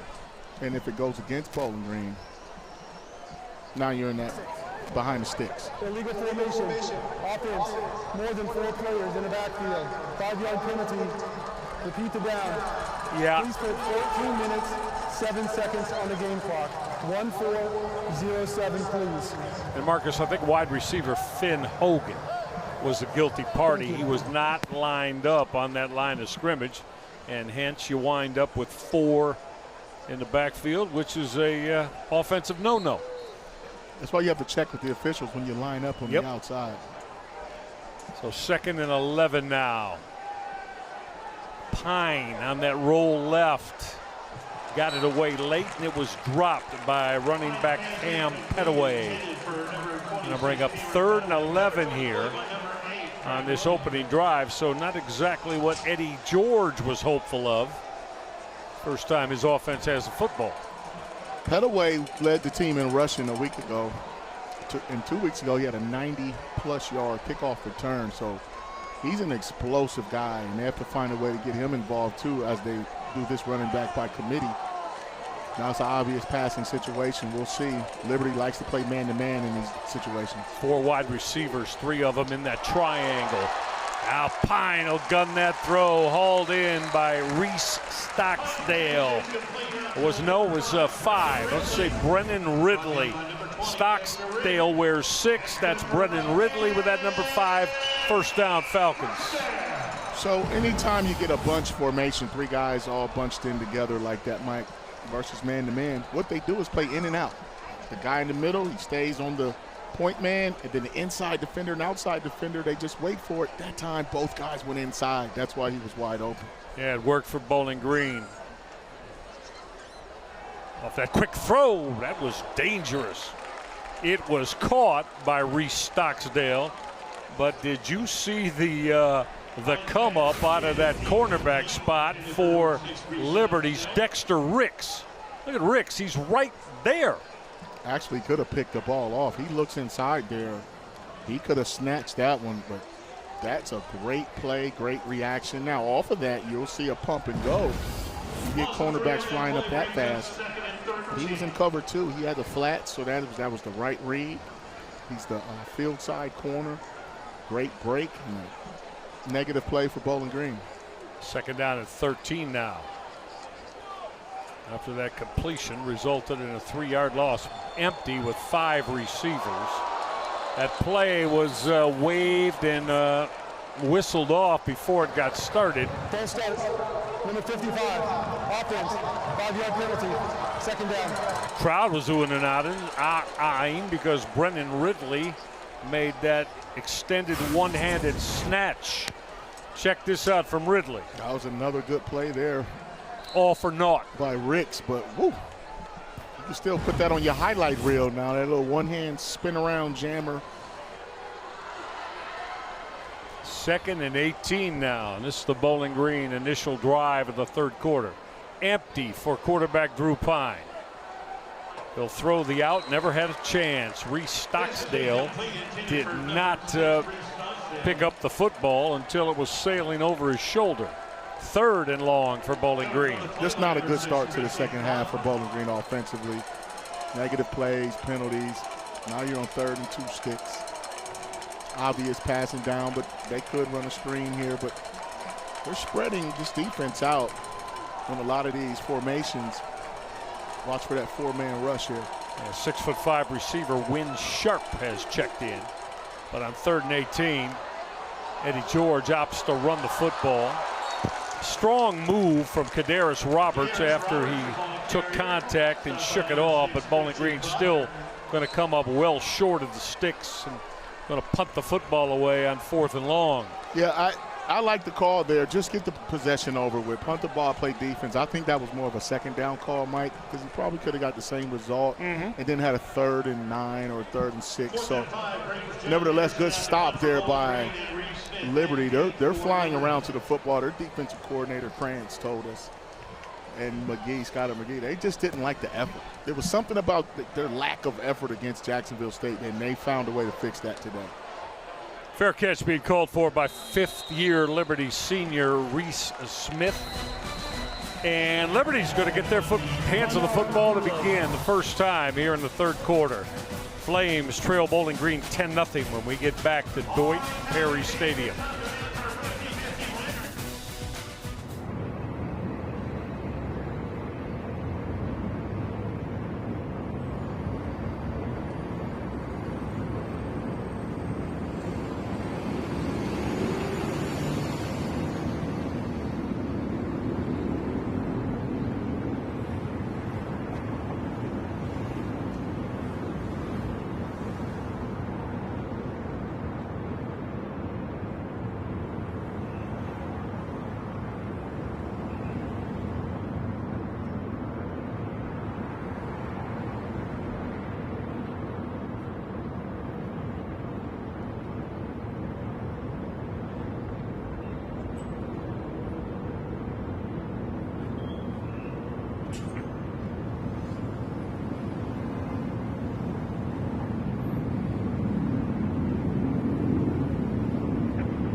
Big plays, very momentum adding plays that came off the board.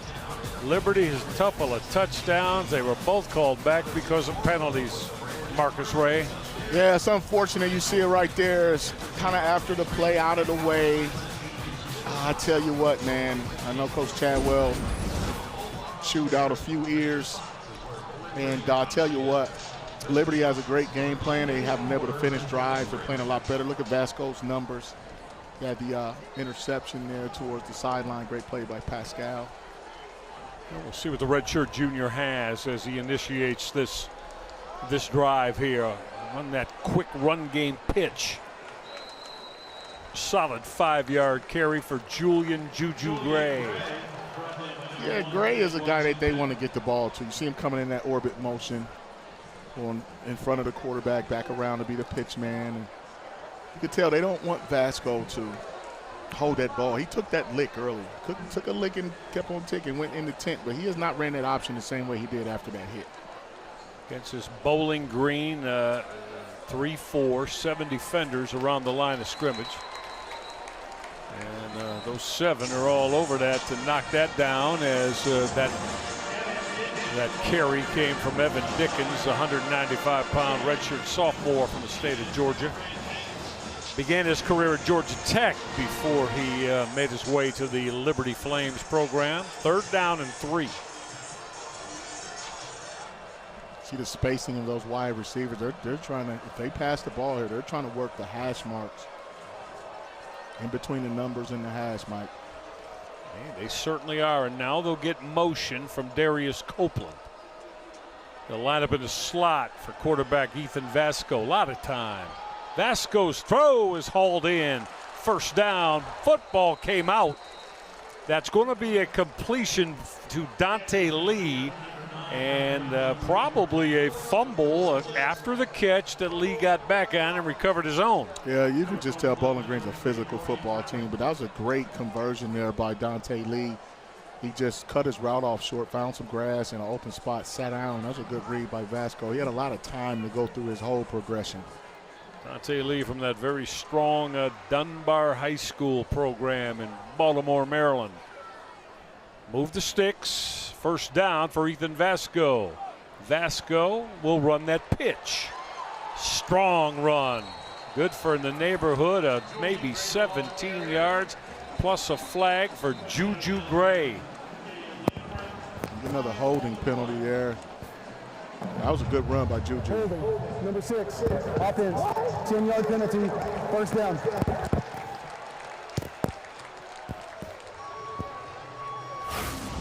You'll see a little triple option action right there. You got to get your hands inside.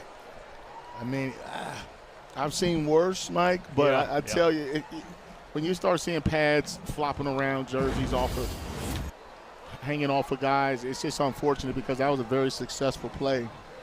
And the option game is there, but you do have to have better blocking on the perimeter. Just get your hands inside in front. You know that man, Jamie Chadwell, ultra successful head coach at Liberty. He is extremely frustrated. Back to the run game, and bouncing out is Evan Dickens. Dickens got a good majority of that loss penalized yardage back. On the 48-yard line, there's a good look at the 195-pounder. Started at Georgia Tech, Evan Dickens. Liberty has having success running the football. They really are. You're right. Very evident. And what's surprising is last week, Bowling Green did a fine job stopping the run against Cincinnati. And you know, they were able to hit some plays through the air, but for the most part, they were solid versus the run. Yeah, they really were. Eddie George was pleased with that. 2nd and 5. That straight quarterback run. Going to bring up about a 3rd down and 3 now as Vasco, straight QB run, no play fake whatsoever, to bring up 3rd down and 3 just on the other side of the 50 for that man, Jamie Chadwell, and his Liberty Flames offense. What's he like out of the bag on 3rd and 3, Marcus? Little play action, quick game pass. 4 wide receivers, 3 on the bottom of the formation. That late pitch. First down, Liberty. Evan Dickens on that late pitch from quarterback Ethan Vasco. Had all their predominant numbers to the bottom of the formation and ran to the top of it. Yeah, this is called speed option, man, and that was a nice play where Dickens was lined up to Vasco's right. So as Mike said, the majority of the offensive guys were to the right side, and then he had that late flare left. Good call versus man-to-man. Speed option football. Ethan Vasco can run this offense well. Play fake here. Vasco going to take a shot deep. It's there. It is caught. Touchdown, Dante Lee Jr. making that grab in the end zone. Terrific ball from quarterback Ethan Vasco to get Liberty on the board. They're probably all saying, finally. Well, at this point, Liberty knew that they were going to have some shots. Watch the protection, as you see here. Just a coverage breakdown. That's Pascal. He was supposed to help out on that deep middle there. He got a little too nosy. Taking steps up. I'll tell you, as a former safety, man, I did that a few times, and it just doesn't feel good when you get back to that sideline. That corner says, hey, man, thought you had me with my help in the middle. Good play, though, by Liberty. PAT handled by Max Morgan. So Liberty finally gets the big play they want without any flags to detour them. Big touchdown throw from Ethan Vasco to speedy wideout Dante Lee. 10-7, Bowling Green.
Big plays, home run hitting plays that put points on the board right now. What fan base doesn't love that? And how about the throw from Ethan Vasco and the route from Dante Lee, Marcus? Oh, great ball placement. Good play call. They were running the ball so effectively. No safeties. Got a little nosy there. You see the celebration. And they said, finally, like you said, Mike, let's go. Absolutely. Like, let's go. It's been there all day. That's what the Liberty Flames are telling themselves now. They're going to have to check up a little bit more, play some D, get the ball back. But you got a sense when they came out, they were going to be on the attack as you take a look at that scoring drive. Certainly were. Down by 3 still after Bowling Green held that 10-0 lead. Going to come out of the end zone. Oh, wait a minute. Not going to come out of the end zone are the Bowling Green Falcons as evidently a fair catch signal was put up as Bowling Green's return man What was that on that Bowling Green return? Was that Cam Petaway? I think it was. Cam Petaway, the redshirt freshman, Farmington Hills, Michigan, just outside of Detroit. So they're going to put the football at the 25-yard line. The officiating crew negated that. Somebody in Bowling Green's return team had their hand up like they wanted to fair catch that. Yeah, you can't fair catch and return. So, but it was in the end zone, so they gave it to him. Pine off the play fake. Had that football batted down, incomplete.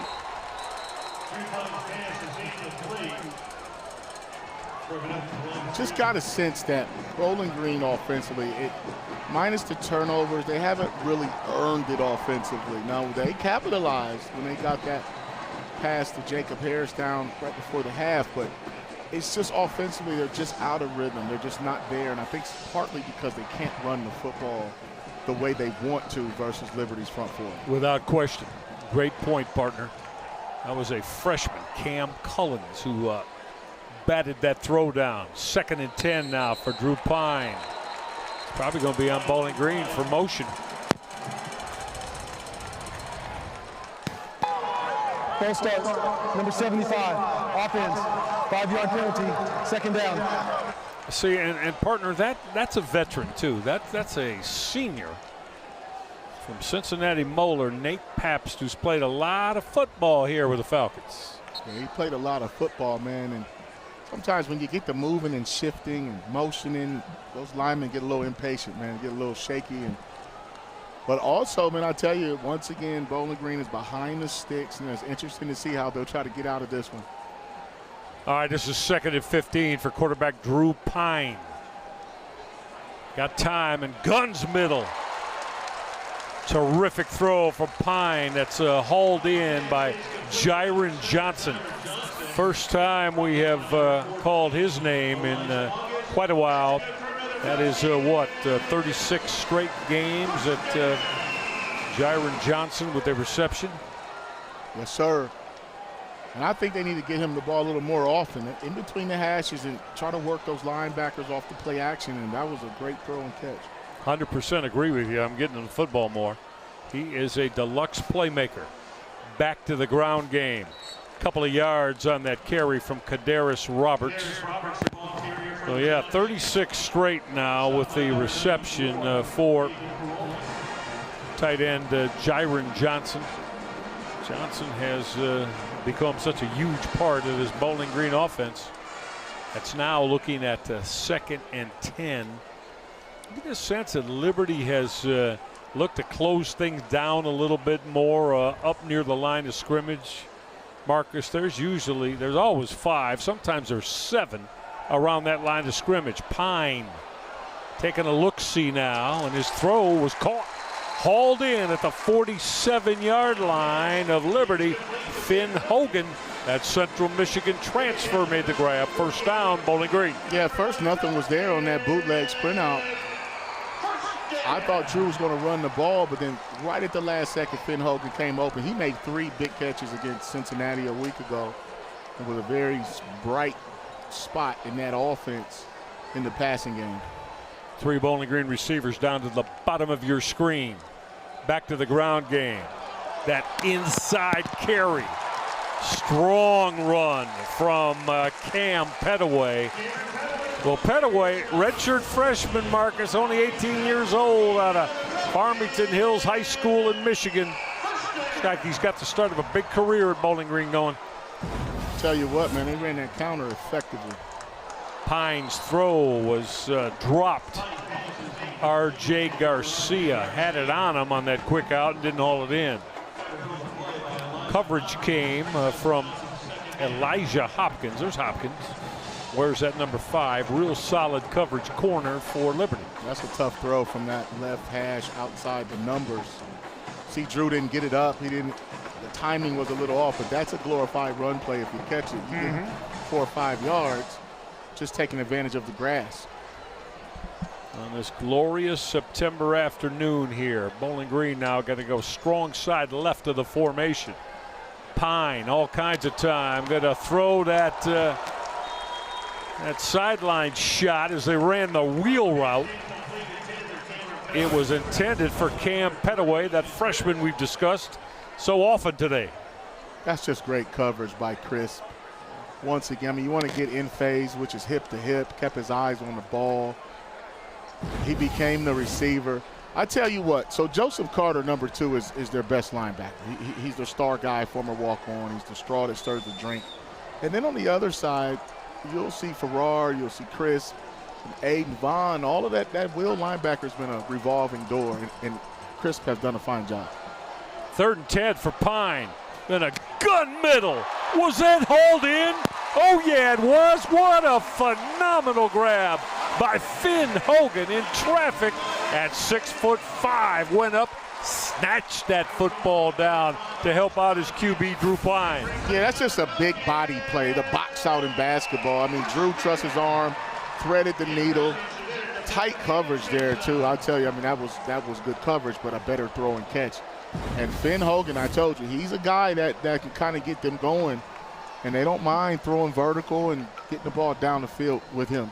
Liberty safety Eldrick Green thought he had that football for the INT. Back to the ground game.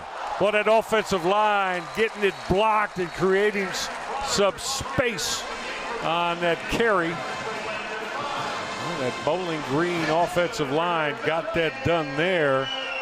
As the Falcons this time, they went to Jiron Johnson, who lined up and took that carry.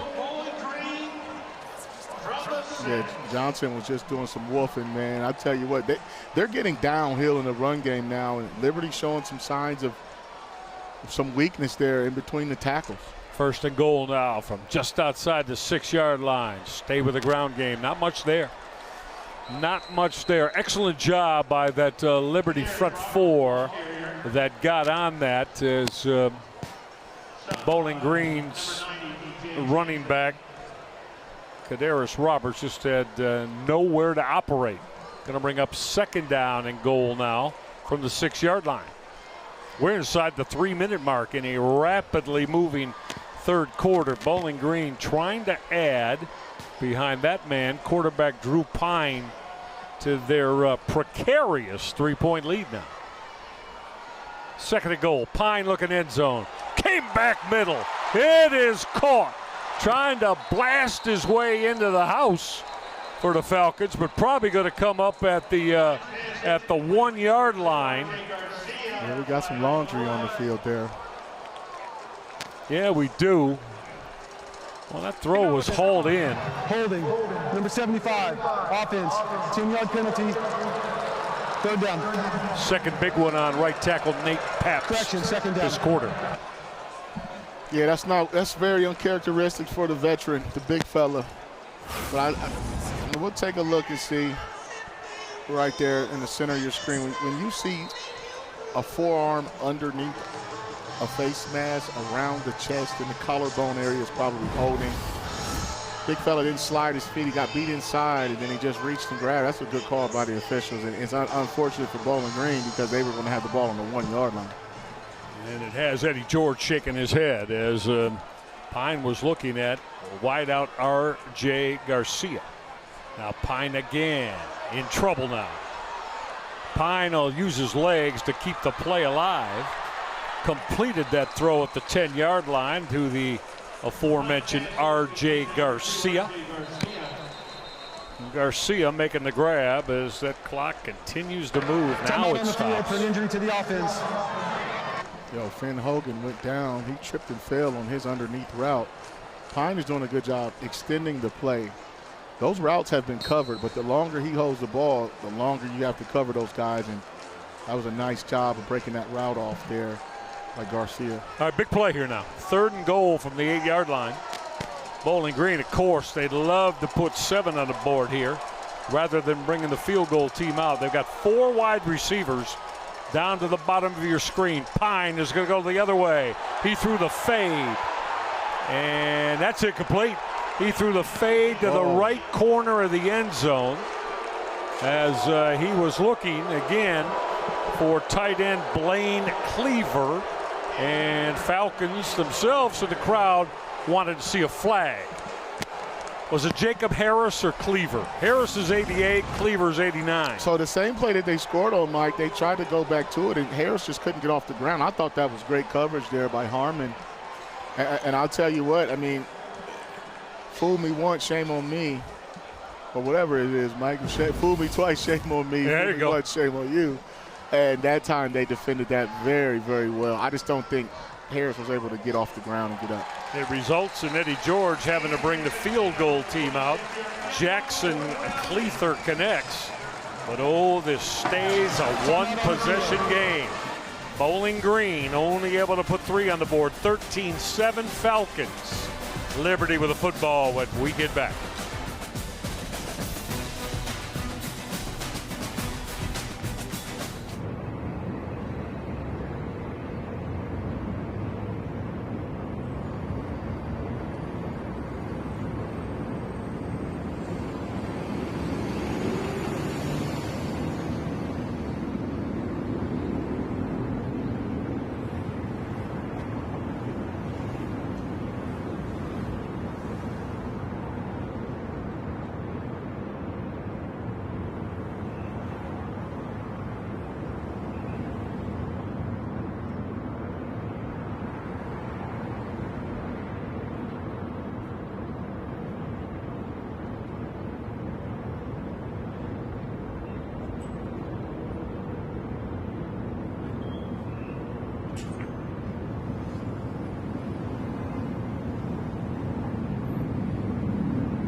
What a Saturday of college football here at Deutsch Perry Stadium. Hope you're enjoying it with us. Michael Rega, my partner Marcus Ray, and all of our terrific ESPN crew. So there you have it. 5 minutes and 44 seconds and 13 plays for Drew Pine.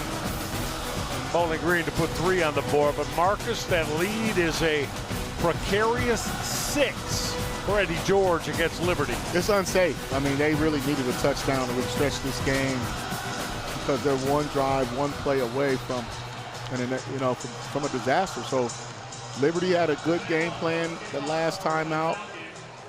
And if they don't turn the football over and have penalties, they've been very efficient. So Juju Gray is the deep man at the goal line for Liberty. They're going to stay away from Gray and line drive this shot that is going to be covered up by one of the up men, and that was tight end Bo Burklow. And that gives quarterback Evan Vasco and Liberty the football. They're down by 6. If you're just joining us, as Marcus and I have told you repeatedly, they have left Liberty at least 17 points on the board today for various reasons. I'll tell you what, man. When you beat yourself and you go in there at halftime or you watch that film and you just – it's hard enough to win in college football. That's right. It's hard. You're right. And so you don't need any help by beating yourself. Your opponent doesn't need any help. It's hard on both teams as you see the numbers. Vasco, very efficient, man. I mean, 75% completion rate, only 130, but through that costly interception. But for real, just when you really watch it, he's done a fine job executing their game plan. It's a big option formation here, too. I kind of have a feeling that head coach J.B. Chadwell is going to try to see if he can get his ground game rolling now. Down by 6 to start this drive off. And that RPO, that run pass option, QB Ethan Vasco keep the football, got a couple. Haven't called Pringle's name a ton, but he's been very active, very heads-up kid. Flies around, wasn't fooled at all by that option, and he read his keys extremely well. Dorian Pringle, Marcus speaks of, that 220-pound sophomore linebacker for Bowling Green out of Massillon, Washington High. Great high school football program here in Ohio. 2nd and 7. Ethan Vasco with pressure. Threw it away. Gonna bring up 3rd down. It's a very key play right now. Although we're going to get a momentary timeout because there is a Liberty Flame down. That looks to be Vaughn Blue, the running back. He's got to come off the field for a play at least. Yeah, he was the lead back there on that sprint out. It's kind of tough rolling to your left for a right-handed quarterback. Good coverage there by Bowling Green. Big play for both sides here for that man, Ethan Vasco, and the Liberty offense, and of course for the orange-clad Bowling Green D. Just 35 ticks left in this 3rd quarter with Bowling Green holding the 6-point lead at 13-7. Vasco wanted to put it up. Vasco will take a shot middle. Oh, he got what he wanted. That's wide receiver Casey Kane who made the grab. First time we called his name today. Did we get a late flag on that? Yeah, we did, and the flag is back in the offensive backfield of Liberty.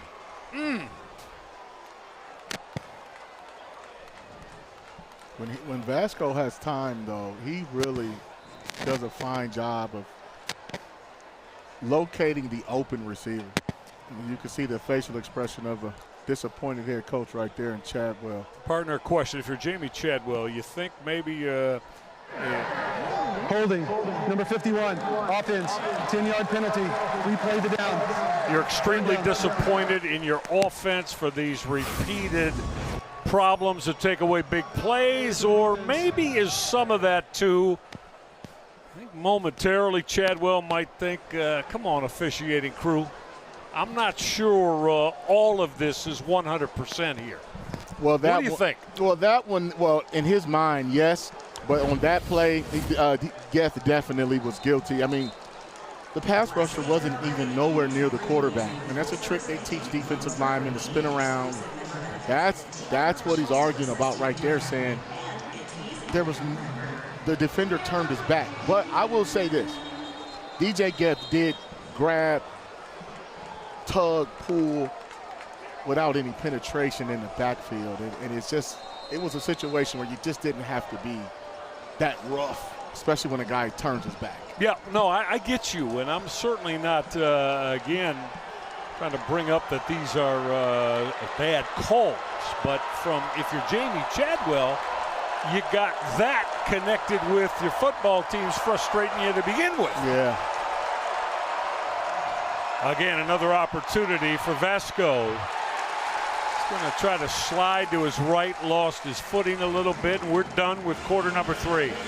All right, the first play of this 4th quarter is going to be the Liberty Flames having to punt the football away to Bowling Green. Falcons with a 6-point, 13-7 lead.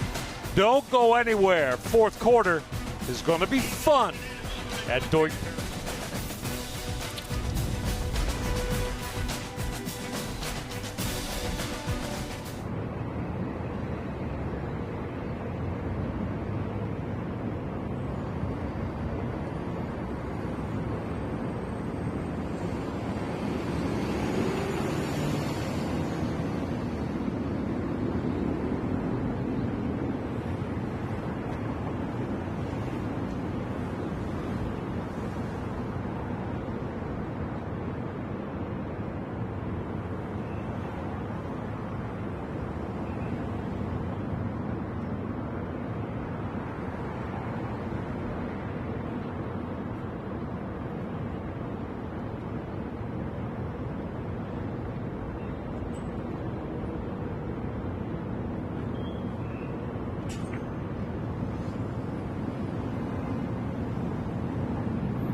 great football scene today. Has been all afternoon long at Deutsch Perry Stadium, Bowling Green, Ohio. Bowling Green with a 13-7 lead. We've got 15 minutes to go after it still. That's Max Morgan. He's going to be looking to hit a good one. He hit it right about from the goal line for Liberty. Did hit a good one. Fair catch at the 48-yard line for Bowling Green.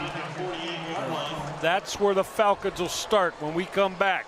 13-7, Bowling Green with the lead, and the football don't go away.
Waffle House to get 2 waffles, scrambled eggs with cheese, grits, and I guess sometimes I get the Texas toast too.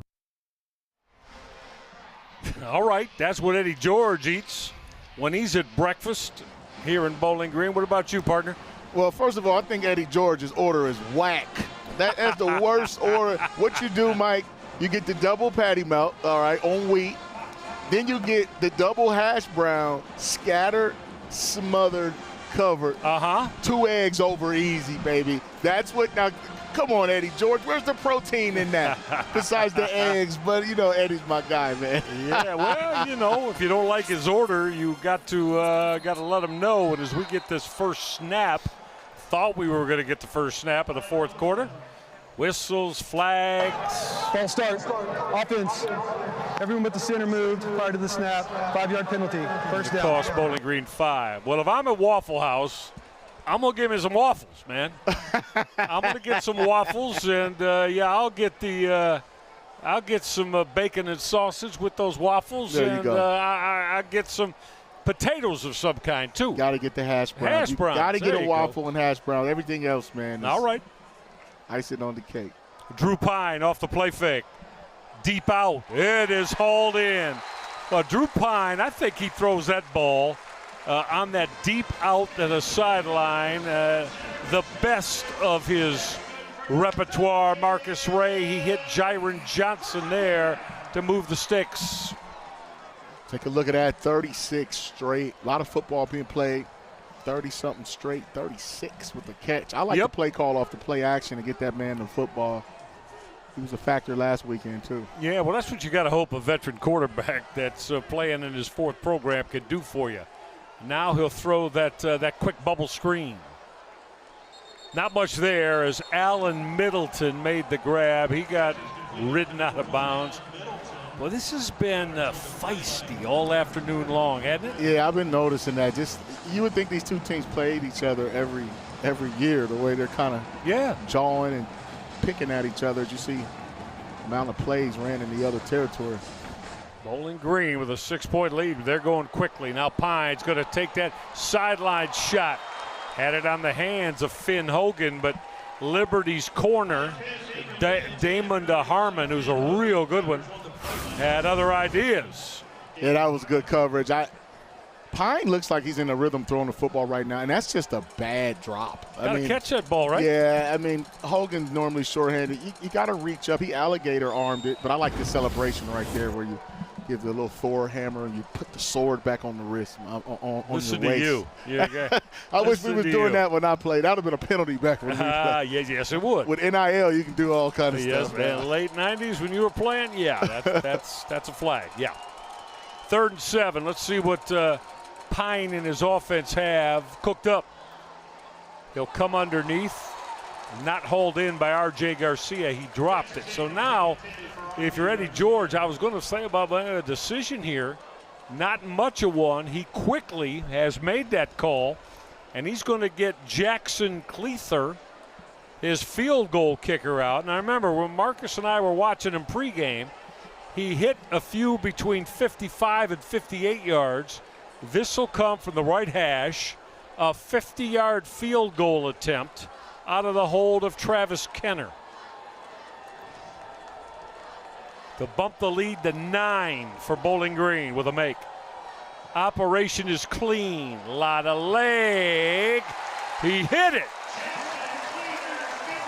Jackson Cleather from 50 yards, probably had 8 to 10 to spare. And why is it so huge? Well, it takes it from a 1-possession game to now a 2-possession game for Bowling Green. Jackson Cleather connecting with room to spare from 50. 16-7 Bowling Green. How does Liberty answer? Come on back and find out.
Welcome back to Bowling Green Falcon Lebanon. Drive. There it is.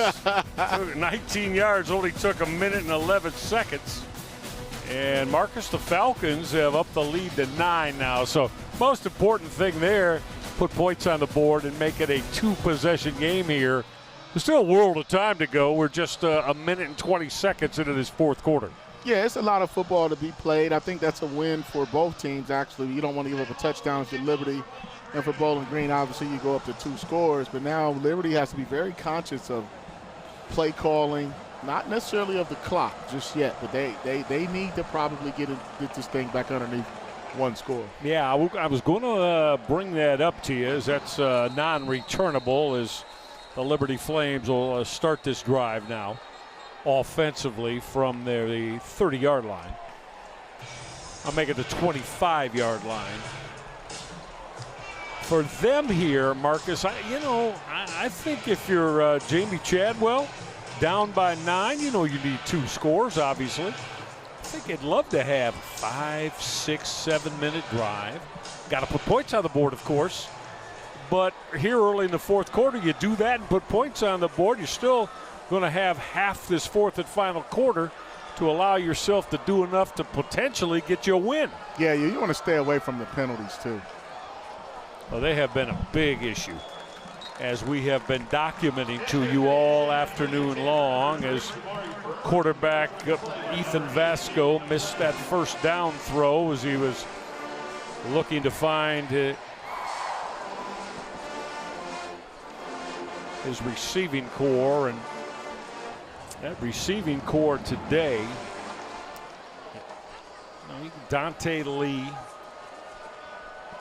Darius Copeland, guys who have been getting open, but back to the ground game with a burst is Caden Williams, the redshirt freshman. Williams got about 8. Yeah, Liberty just can't get behind the sticks. I mean, 3rd and 8, obviously it's probably a passing situation, but 3rd and 2. So let's see. You got options here, right? If you're head coach Jamie Chadwell, can run the football here if you like. 3rd down and 2. Got the 1 back in the pistol. And that is running back Evan Dickens, and Bowling Green said, oh no. No, no, no. Bowling Green all over that defensively. First hit for BG came from that outstanding front 6. 7 of theirs is in on the hit for the Bowling Green Falcons. There was actually cornerback MJ Cannon came up on that stop. Cannon got some help from linebacker Gideon Lamprin. Big stop there for Bowling Green.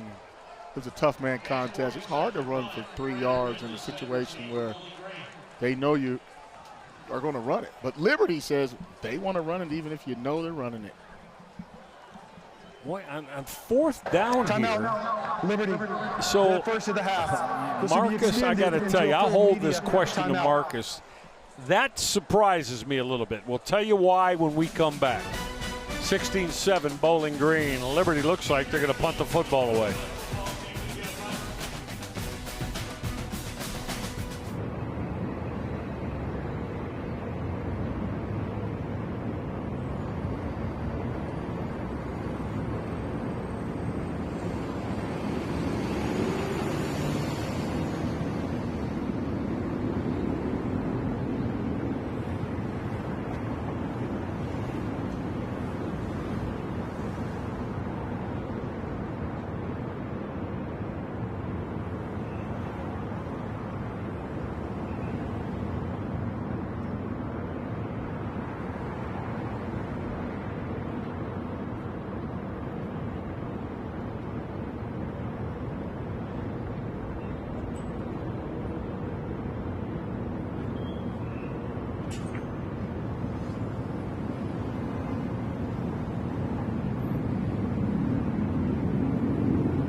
16-7, Bowling Green leads Liberty fourth quarter. All right, partner, I got a question for you.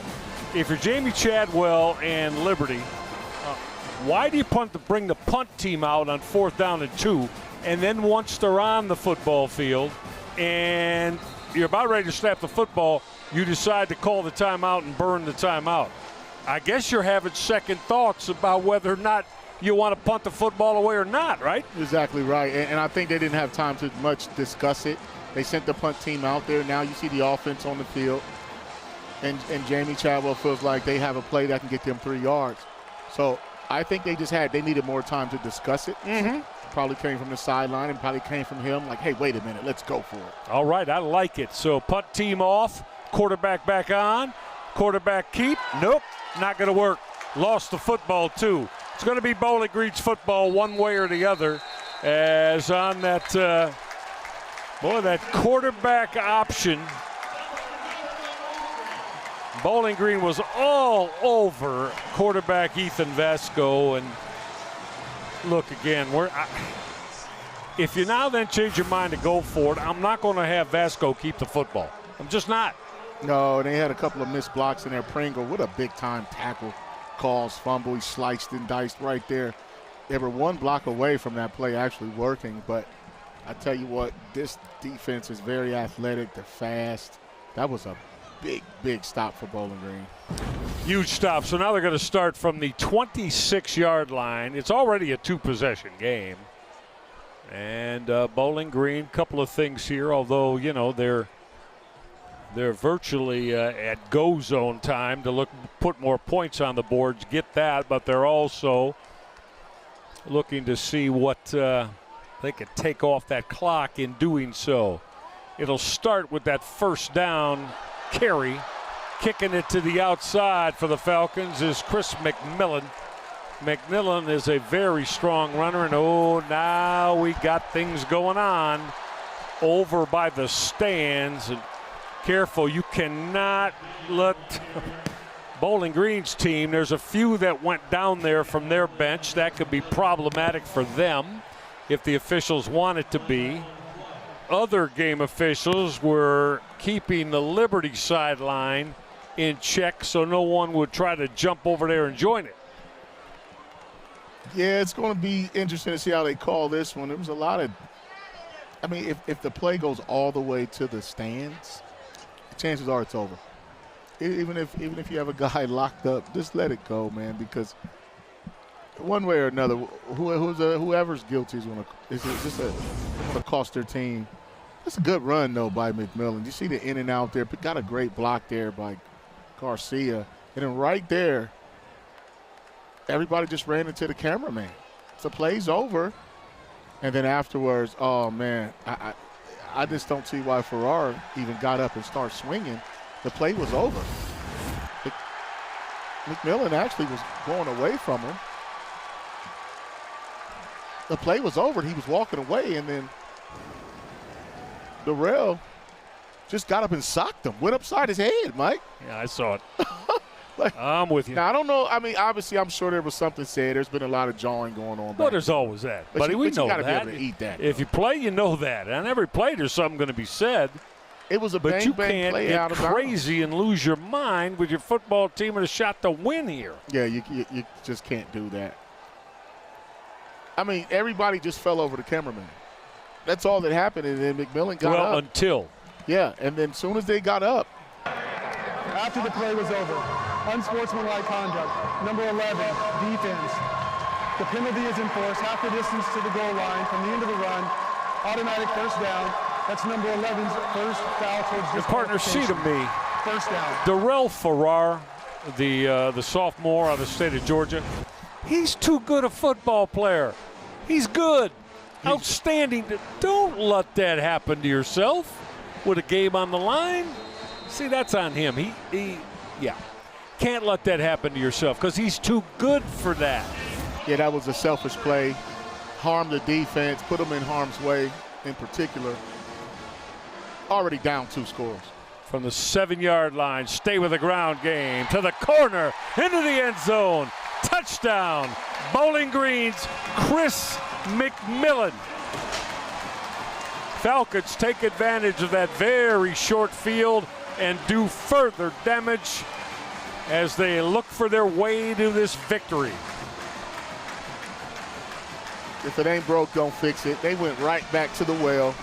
They saw something on that left side over there in the run game, and they came right back with it. Outside zone sweep.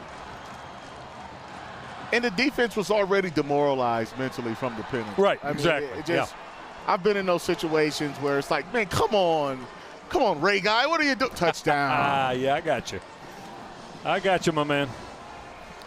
Out of the hold of Travis Kenner, adding that PAT for the Bowling Green Falcons. Jackson Cleather. Let's take a couple more looks as Bowling Green fans believe they've put this one away. Yeah, it's not looking good for Liberty. Just a nice little counter play there. You can't lose leverage on the outside. If you're Eldrick Griffin, strong safety, let the ball outside the defense unblocked. McMillan. You know what he said after that penalty? What did he say, partner? Give it to me again, coach. Let me go ahead and get in the end zone. 2 plays, 26 Eddie yards. George listened to him. He did. Yeah. Because you know what? Eddie used to tell John Cooper back in Columbus. Give when it he to was me again, coach. the outstanding running back force at Ohio State. And, of course, then a terrific tenure in the NFL, right, with the Tennessee Titans for Eddie George. You know, I played against Eddie in college and the NFL. Right. And we always tease one another, man. This is fun doing the calls with him every time I see him. But he and Bianca Batuka had went at it in 95 when Eddie won the Heisman. Oh, boy. We won that one. But then I tackled him, man. On the Thursday night, I pushed him out of bounds. First of all, I blew my assignment. Nervous. Now you're talking about the NFL. Yeah, we were in the NFL. Yeah. It was the Titans versus the Raiders. Yeah. And I was just, I was out of my mind. I chased him down. I got blocked into him and pushed him out on the one. Well, let's see. Eddie was a year ahead of you, was he not? He was 3. 3 years ahead of you. Yeah. So you only two or three. In college, you played what? Was it twice? Yeah. You called that. I know Michigan won and beat Ohio State in 95. Yeah. Won big.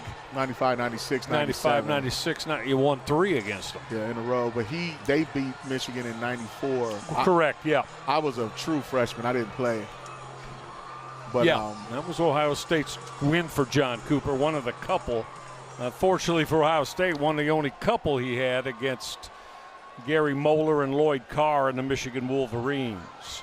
Running the football, speaking of, Liberty feels that, hey, we do that very, very well, and on that carry is Evan Dickens. I really like Evan Dickens' partner. I really like Caden Williams and Vaughn Blue, their top, and Juju Gray. They're 4 running backs. Yeah, I like the run game in their system. I mean, it's just unfortunate that they had touchdowns called back, and then this game got a little bit away from them at this point. But running the football has been there. Going to throw that quick slant. Gunning that is Ethan Vasco. And Vasco was able to hit Reese Smith. Smith, who transferred into Liberty from West Virginia. Smith's had a good first couple of games of the season as he caught 9 balls with a touchdown in the first 2 Liberty games coming into tonight. Not much there. I don't think that 2nd and 1 was picked up. Bowling Green got all over that, and there you see one of the linebackers making the play, Gideon Lamprin. Lamprin, a hitting junior out of LaGrange, Ohio. Yeah, he's a downhill linebacker, man. He shot that gap. It's a big tackle there in an obvious run situation. 3rd down to 2 for Liberty. Stay with the ground game. Got tripped up. Came up short. Maybe got back to the line of scrimmage as on that carry was Evan Dickens. And so Jamie Chadwell will keep his offense on the football field. We come inside 10 minutes, and Bowling Green's up by 16. Well, hindsight's 20/20, and I think they'll go back and think about the timeout they used on the 4th down when they had the punt team out there. Didn't convert. Right. 4th down to short 2. Trying to get that push with a quarterback keep. Officials let it go, and it serves the offensive line of Liberty well to move the pile and the sticks. First down, Liberty. Yeah, it looks like the ball might have came out late. You know, they outlawed the tush push there in the NFL, and I wonder if they'll ever get to that in college. But first down, Liberty. Philadelphia Eagles made that very popular. Jalen Hurts and those guys. Boy, didn't it's they? Tough. Huh? There's a lot of pounds at that point of attack. It's like a tug of war. Had a good look a moment ago at the very successful Liberty head coach, Jamie Chadwell. Now going to reverse that a couple of times. Got the gadget play out. No avail. As they got it back after a couple of gadgets to Ethan Vasco, and his throw was way too tall. And that's going to bring up 2nd and 10. Well, you like to run those in the middle of the football field, right? Give yourself most operating room you can, but they reversed that twice, Marcus. Yeah, we had a handoff, flea flicker. It just didn't happen clean enough for Vasco to get that pass off. Quick out. That's hauled in as Vasco delivered the strike. Jamari Person made the grab. Out of bounds, 36-yard line of Bowling Green, as we're inside 9 minutes left now. And partner, would you agree with me? This is a must-have 7, as in touchdown, extra point, if Liberty's got designs of staying in this one. Yeah, you need a touchdown and a 2-point conversion to cut it to lead to 8. So that you can have a chance if you get the ball back. Vasco coming middle.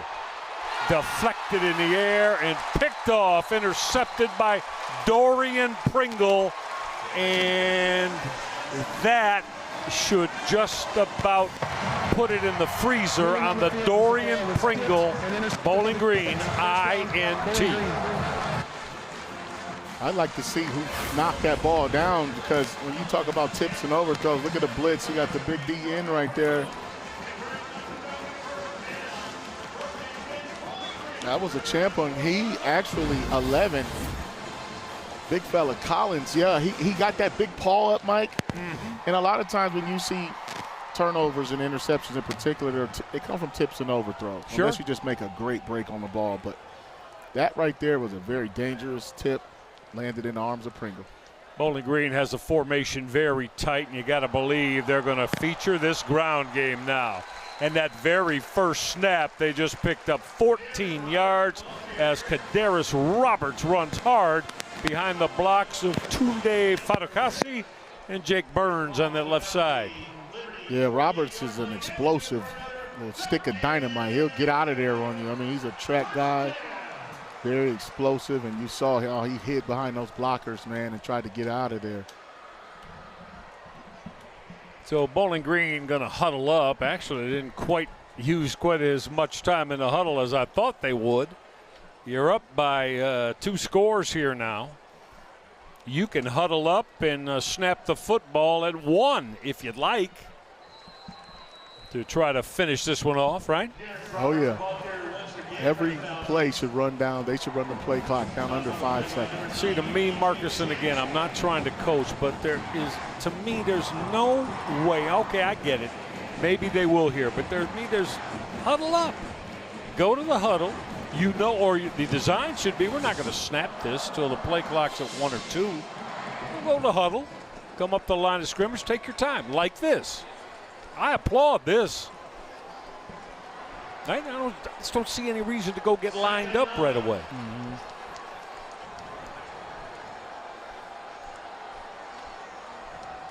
Stay with that ground game, of course. Not much there. As the ball carrier for Bowling Green, Cam Petaway. Very impressive young redshirt freshman, right, Cam Petaway? Oh, very, very impressive. I did their game a couple of weeks ago.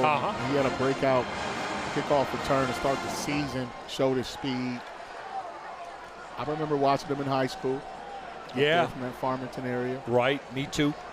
Very explosive kid, man. So this is going to be a long season, and they are doing running back by committee, but all of them are very capable and talented. 3rd down to 10 now. Bowling Green will off play action. Pine is going to hang on to the football.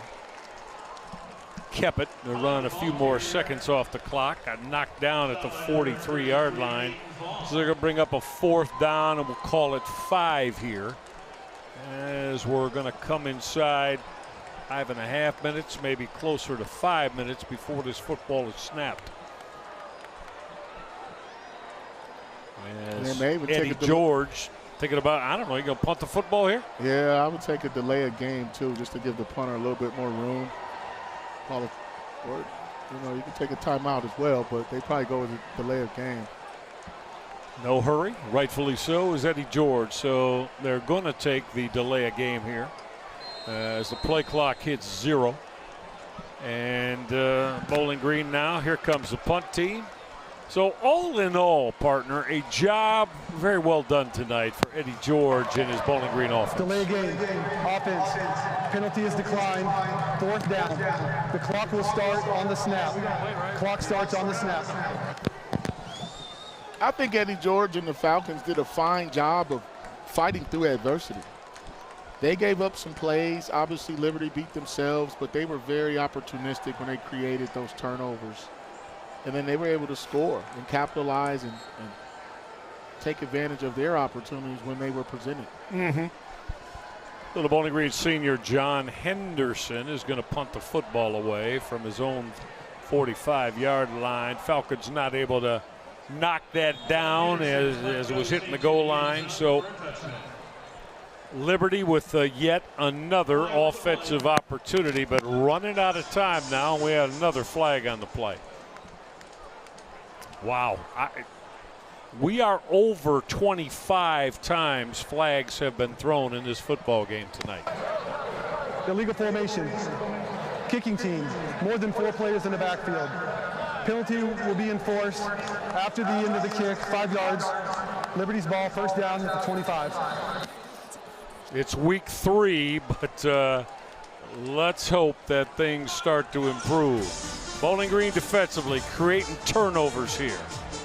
Exactly the way they've forged a lead tonight. Interception, calls fumble, another calls fumble, ball gets punched out there. Tip pass picked off by Pringle. And here's the thing, Mike, when you turn the ball over 4 times, 2 interceptions, 2 fumbles, can't win that way. Penalties, it's going to be really hard to win. Almost impossible. And that's what Coach Chadwell was telling us on the call, is they just felt like they beat themselves last week against Jacksonville State. Turned 2 turnovers in the first quarter, just never got a chance to play catch-up, actually. That's exactly what his message was to us. Casey Kane made that grab for 9 yards. Vasco will keep, depends on the spot, whether or not they move the sticks. I'm going to say yes. And we'll get the chains moved. Or are they? No, they didn't. They moved the football back a yard or so.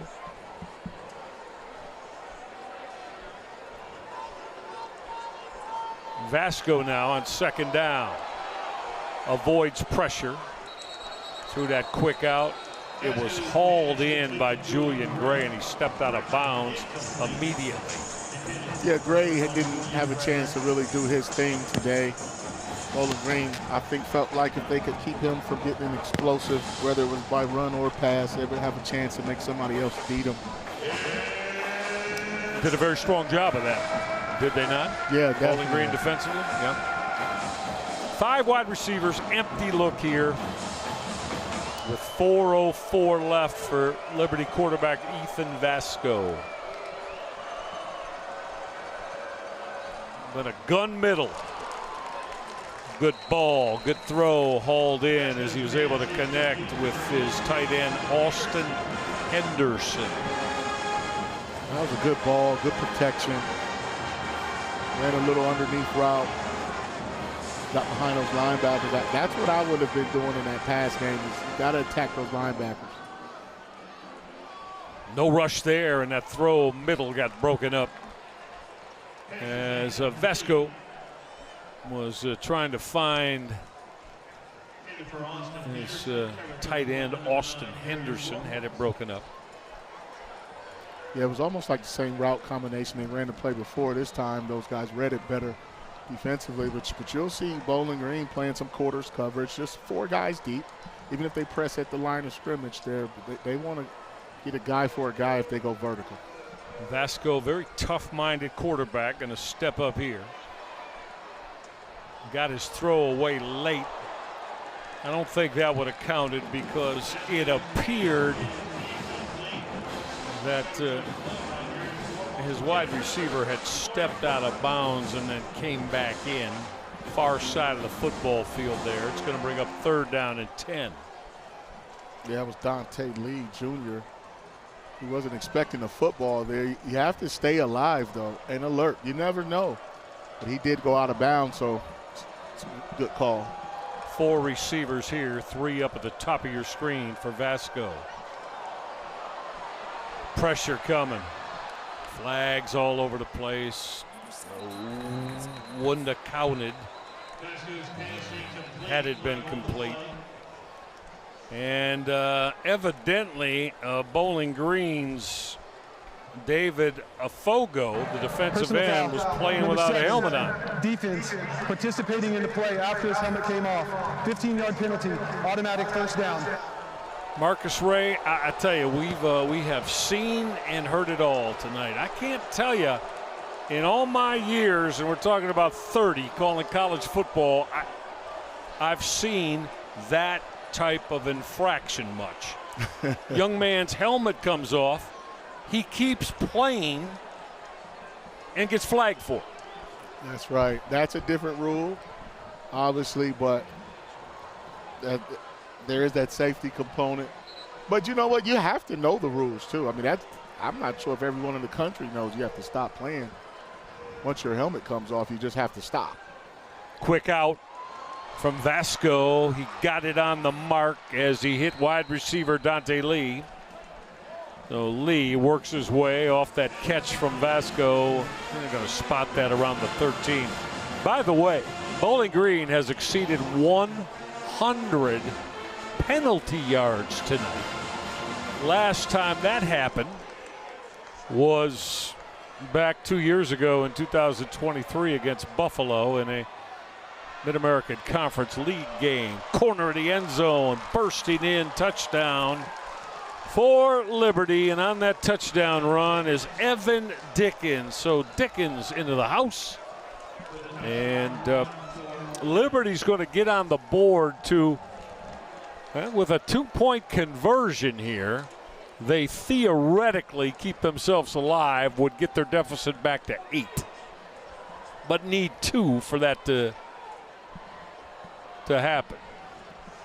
That was a great run there by Dickens. I mean, he showed some sweet feet, some vision. This game's not over now. If you get this. Very much alive. Got to make this, though.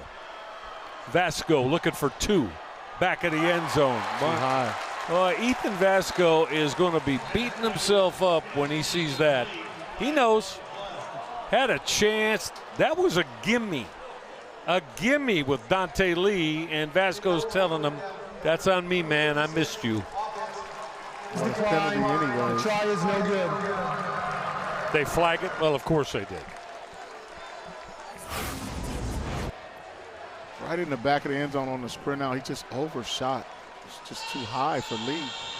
Marcus, there wasn't a Bowling Green defender within 7 yards of Dante Lee. Yeah, they had a breakdown in communication, and that was really a pick route, too, where their guys rubbed off. Good. That's a good call on a 2-point play, but they had a penalty on the backside. It would have been nullified. Correct, but I mean, again, just in general theory, the veteran quarterback's got to hit that. Yeah, he's got to hit that. You got to hit that to keep you in the game. Because then you probably get another shot at it. Absolutely. Yeah.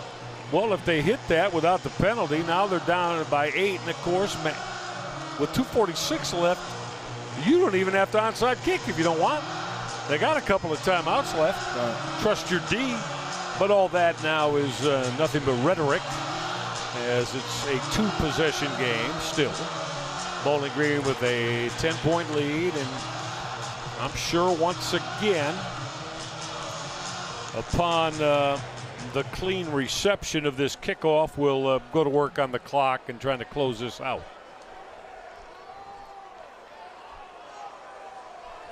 This football game close to the 3.5-hour mark. There's your onside kick. Ooh. Got a big scrum. Liberty says it's our football. Let's see. We can't tell from up here till they unpile.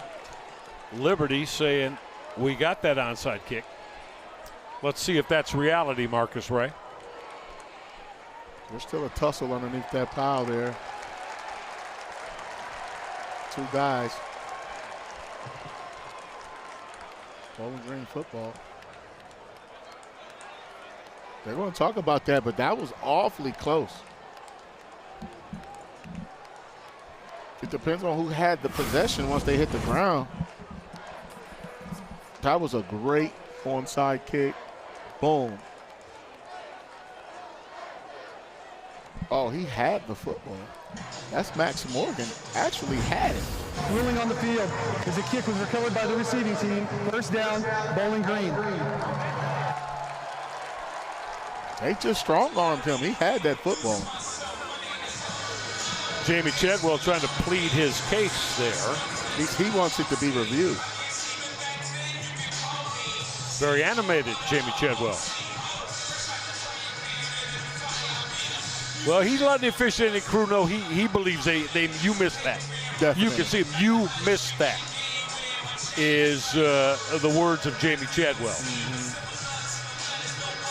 Now, you can't blame a head coach for that. Yeah, because they actually did recover the kick. It got snatched from him, or a tussle at the bottom, but he wants that to be reviewed. He thinks Max had the ball in his hand when he hit the ground. Plays dead. Actually, when he had possession. Tight formation for Bowling Green. That quick toss from quarterback Drew Pine. And Bowling Green has, when they needed to run the football very well tonight. On that first down carry again is Chris McMillan. So that's timeout number 2 now for Liberty, right? So they got one more that they can kill. And they'll get another stoppage at the 2-minute warning. So an opportunity to stop the clock if you're Liberty here down by 10 twice more here tonight. Yeah, and they need to stop them from getting a first down while they're trying to stop that clock as well, because one more first down. Chadwell still isn't convinced, is he, partner? Oh, no. And what he's upset about is he felt that onside kick should have been his Liberty Flames football. Hard to argue with him, too, because for the way it looked. That was a great onside kick. Max Morgan had the football right at 10 yards. Then they got together, talked about it, and went the other way, but he's still not pleased with that one. Veteran quarterback Drew Pine in his 4th Division I program as a QB. Kadarius Roberts on that call is going to come up about a yard shy of moving the sticks, and this should be it for Liberty with their opportunity to stop the clock. That's it. That's their 3rd and final timeout. They are with none left now. And Bowling Green is 1 yard away, Marcus Ray, on this 3rd down snap from taking about 3 kneel downs should they convert here, and that'll be the end of this night. And if they don't convert, I think they're going to go for it, depending on if they get, if it's in 1 or 2 yards. I think Eddie George will go for it. Up 10 points, no timeouts. So whatever happens on this play obviously will determine that. Bowling Green with a win over Lafayette to open up the season 2 weeks ago, or 3 weeks ago today. Oh, no, 2 weeks ago today. I was right the first time. And then that 14-point loss at Cincinnati last week. That should just about do it if the spot gives them the first down, although as my partner said after the Kadarius Roberts carry, I guess not. The spot is going to be still about a half-yard shy. You just go ahead and go for it again on fourth down, huh? Oh, definitely. You're up 10 points. But you have the 2-minute timeout to really even talk about it. Try to draw them off sides, too. You got it. 2 minutes left in this football game. Bowling Green trying to put it away in earnest with a 10-point lead. We come back and finish it up at Deutsch Perry Stadium next on ESPN.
World of NFL experience, coaching-wise, on Eddie George's Bowling Green staff.